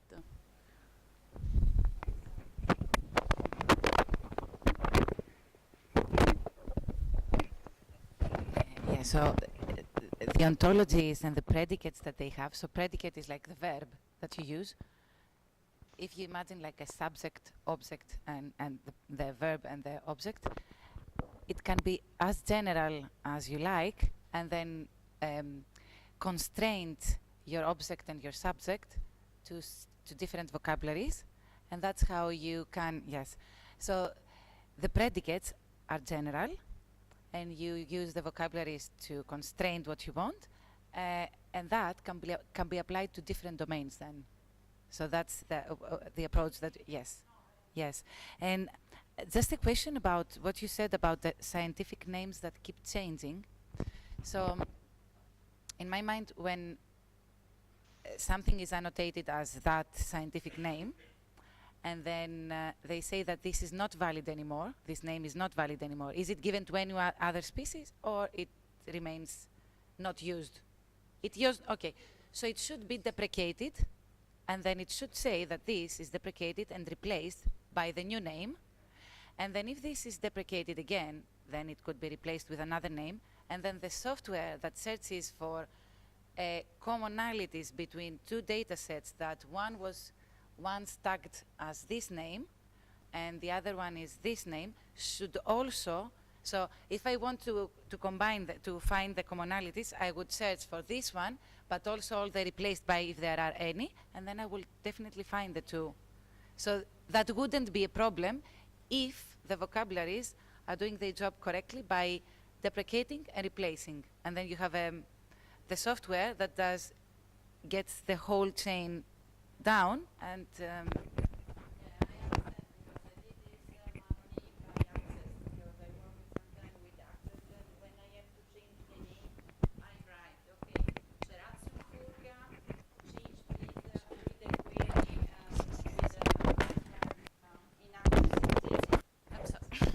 yeah, but I understand, because we create in the taxonomic atlas, when you search on the website, for example, in our taxonomic atlas, you are able to have 1,300 cards specific for genus, for different species. Each of these cards, you can find the name of the species and synonymous. Is the way that you can work with your stuff, and then change the name, and my data set are interoperable with yours or the other people that use. Why don't you try BioVel's data refinement workflow? They have taxonomic name resolution. It will make your life easier. BioVel's data, I can show you later, data refinement workflow. So you just put your data there, and then it helps you perform all this kind of stuff that you already described. I think that in these fields the ontology could be more useful where they don't reckon you the species. You normally use a named if you don't know the name of the species, no? The type of the species.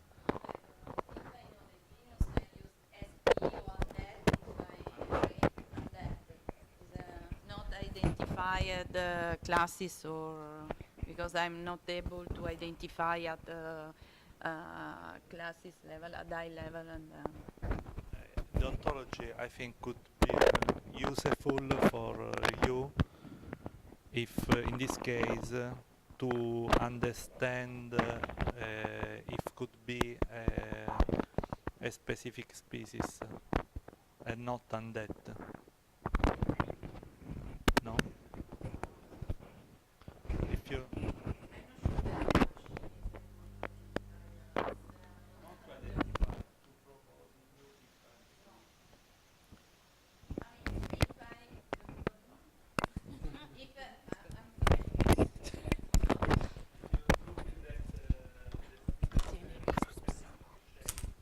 Yeah, but if I this for me is Dano Fita Undead. It's impossible to say. Okay, the shape is a sphere with this maybe sulcus in the middle of part with the plates on the on the top. Is impossible, and no, I know because. My mind work like a computer, no? Is this or that? Is a binary system 101010? Oh, yeah, yeah, yeah, yeah, yeah, yeah. But no, but just to simplify, because I know I start, I start 12 years ago. Then it's a sort of kind, no? Is it diatoms or dinoflagellates? Dinoflagellates is with two flagella, one flagella. We take our it's a lot of things that you have to analyze. Is a hierarchy of morphological traits. Is a hierarchy of sides. Is a hierarchy. Is we work in the same way, no? At the end, we can say, okay, the name is Ceratium furca. Okay, this is the species. But it's impossible if I write this sphere, no sphere, with this stuff without to say, okay, this is Ceratium furca and not Dinophyta undead. It's impossible for me, but maybe for other people, yes, but for this system, no.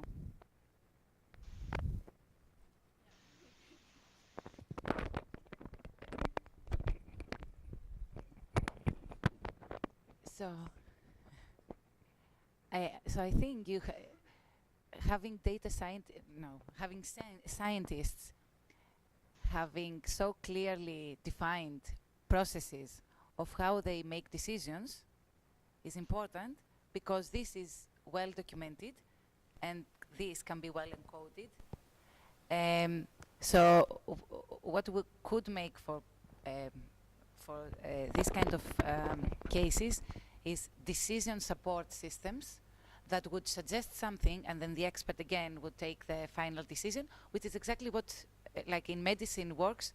In medicine, people have, like the doctors have to see many symptoms, and you know there are very fine differences between different symptoms that would lead in different diseases, and that's why you have to make the combination on your mind, and a decision support tool can help you come with 2 or 3 suggestions, and then you make the final decision based on the expertise that can't be documented. So yes, like what you described is a very well documented process you have on your mind, and you work with that, and if it is documented, it can create a nice. I'm not completely familiar with phytoplankton taxonomy and how it's governed. Do you have any authoritative sources of taxonomy for phytoplankton, or do you have many different sources of taxonomy? No.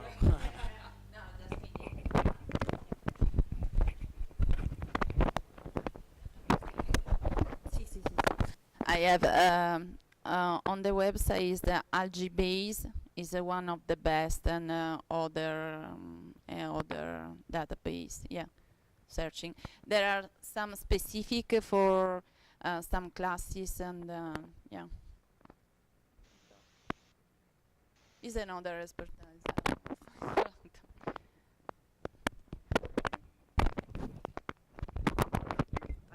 it's the same for any groups of animal or organisms. Do you know if these taxonomies have been encoded in RDF?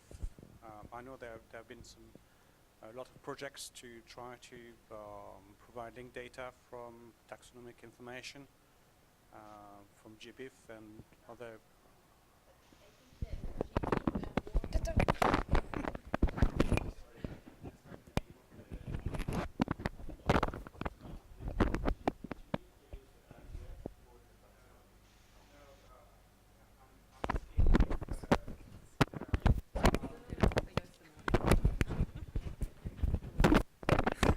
I'm asking if we are aware that there may be some linked data already available for taxonomy for phytoplankton, and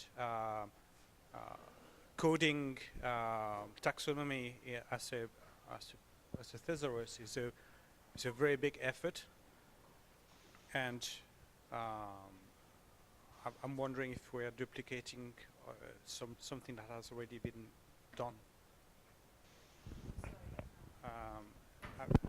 I'm wondering if coding the phytoplankton has already been done in another effort.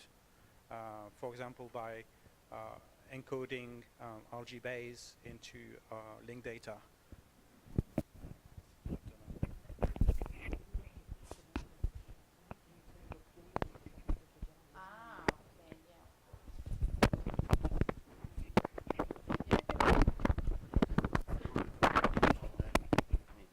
Just a comment about that, Nick, and two aspects.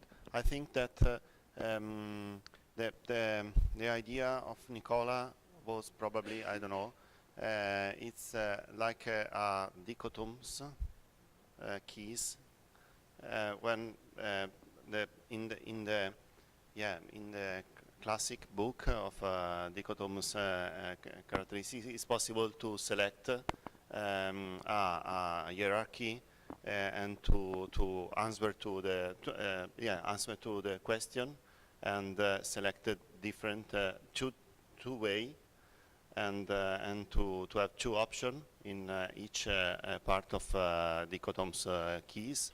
And it's possible to arrive to the species, or to the genus, or to the family, or to something, the taxon in general.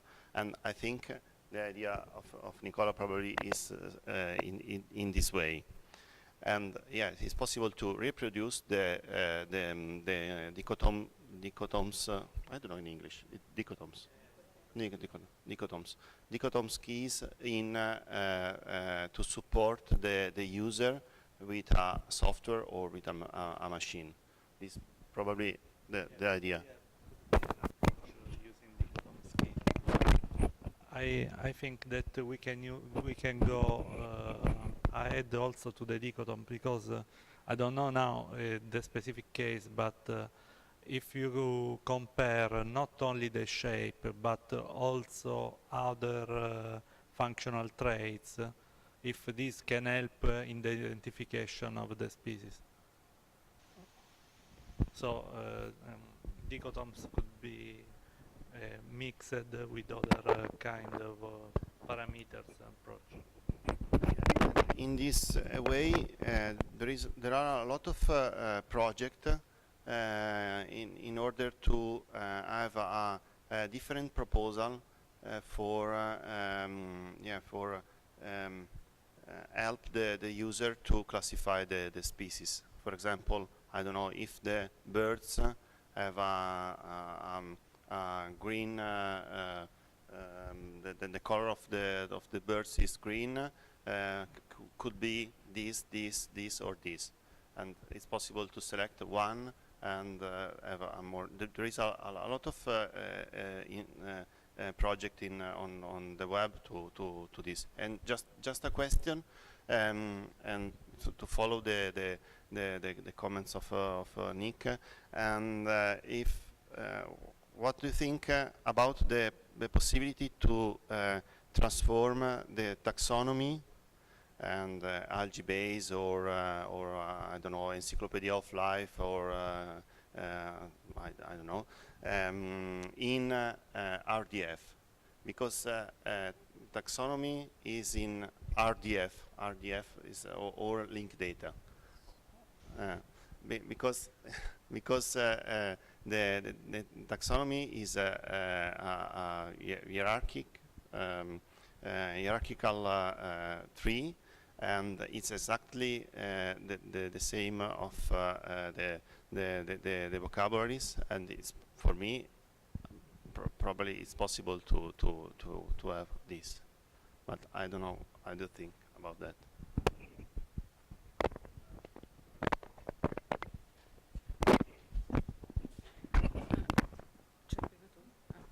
I think that if we introduce also the autoecology of species, that means some characteristic specific of the species, maybe this can be of help in the taxonomic identification of the species. Because maybe you, I'm sorry, I'm not working on phytoplankton, I'm working on chironomids, on insects, maybe. And some of them are able, yes, some of them are able to live in eutrophic waters, and some others of the same genus are able to survive only in oligotrophic waters, and or at different pH levels. And so introducing some other environmental characteristics, maybe this could be of help to arrive more easily to the identification of the species. Yes, yes, obviously, but I am not able to. And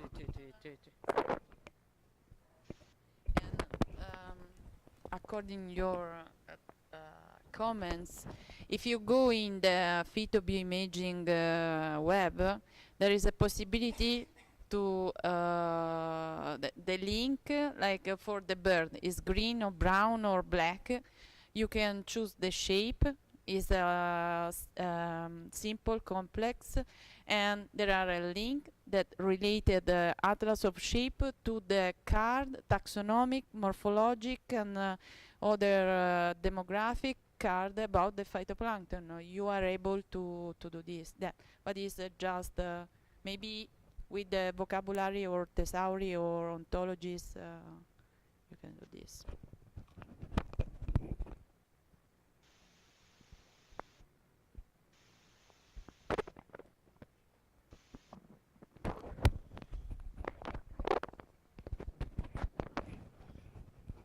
So to be practical now, we can draft some activities that we can do together to test these different approaches.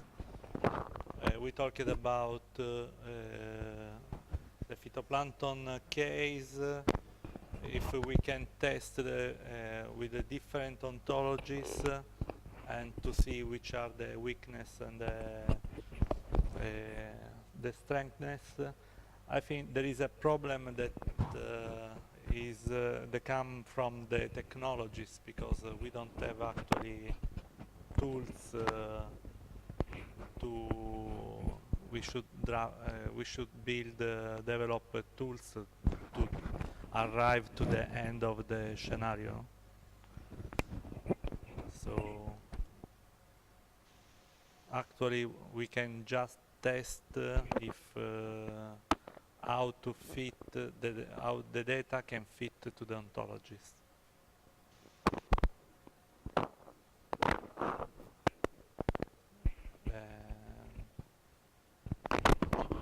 Someone no?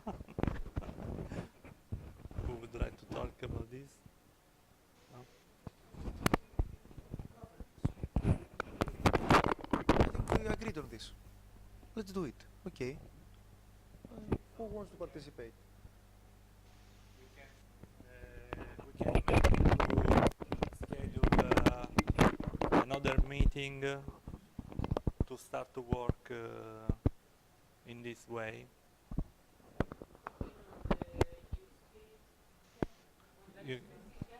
se viene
so as use case,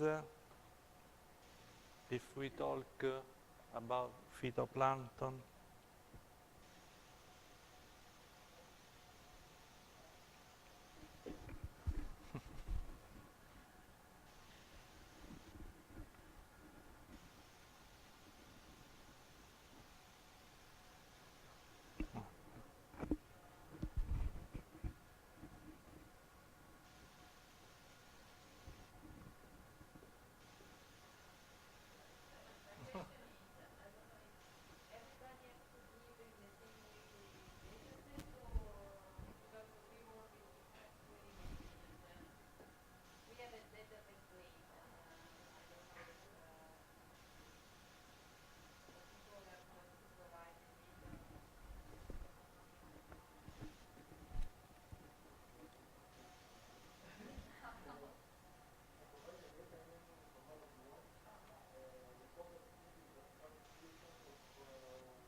providing the data.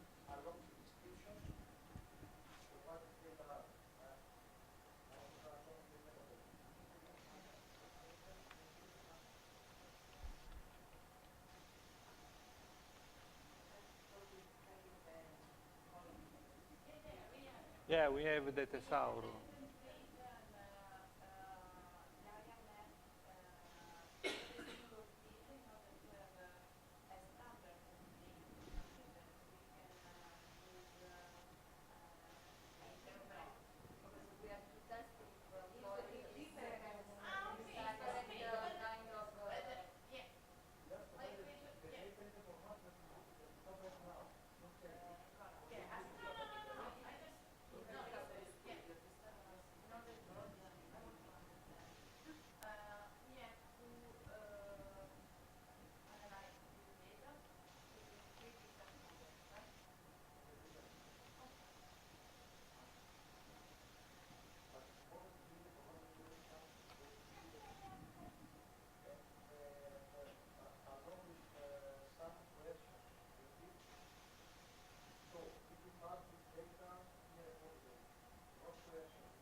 working group.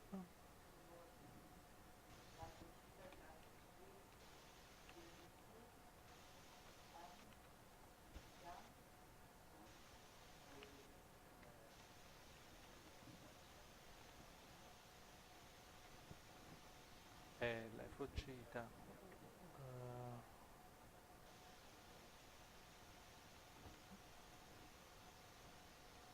Life uscita, life uscita.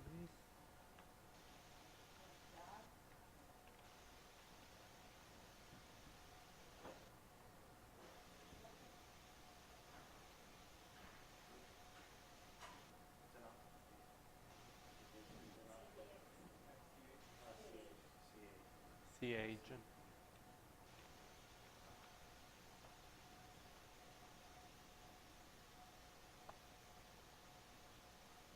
Okay.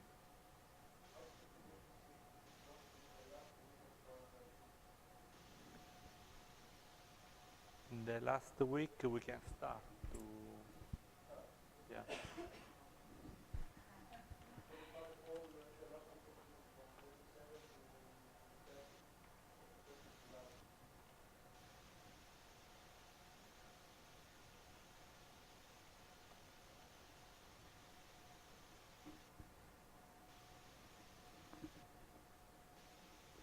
Do you agree about the last week of June?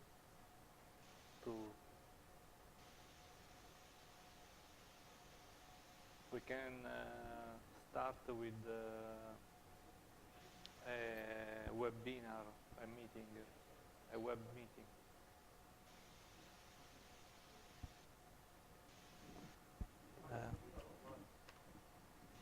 To start to discuss about the data, to providing, we can be ready to describe the data, so to start to plan and discuss about questions, about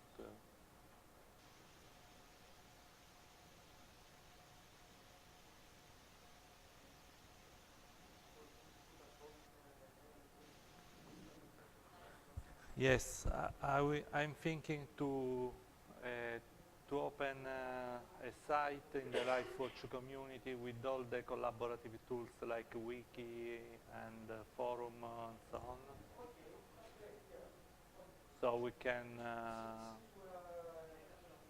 I will say.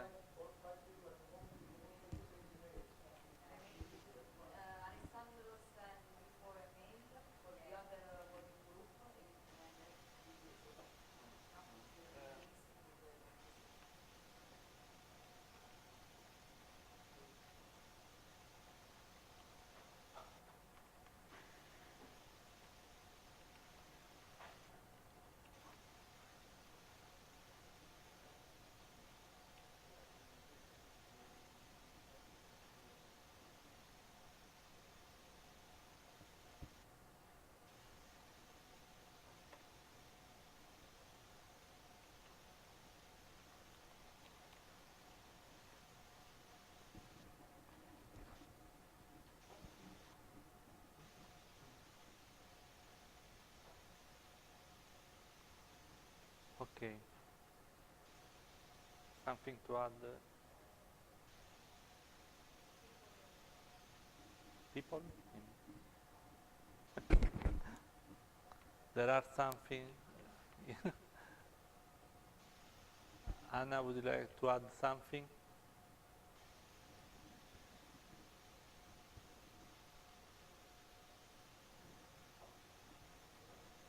No.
Anna, are you there? Anna?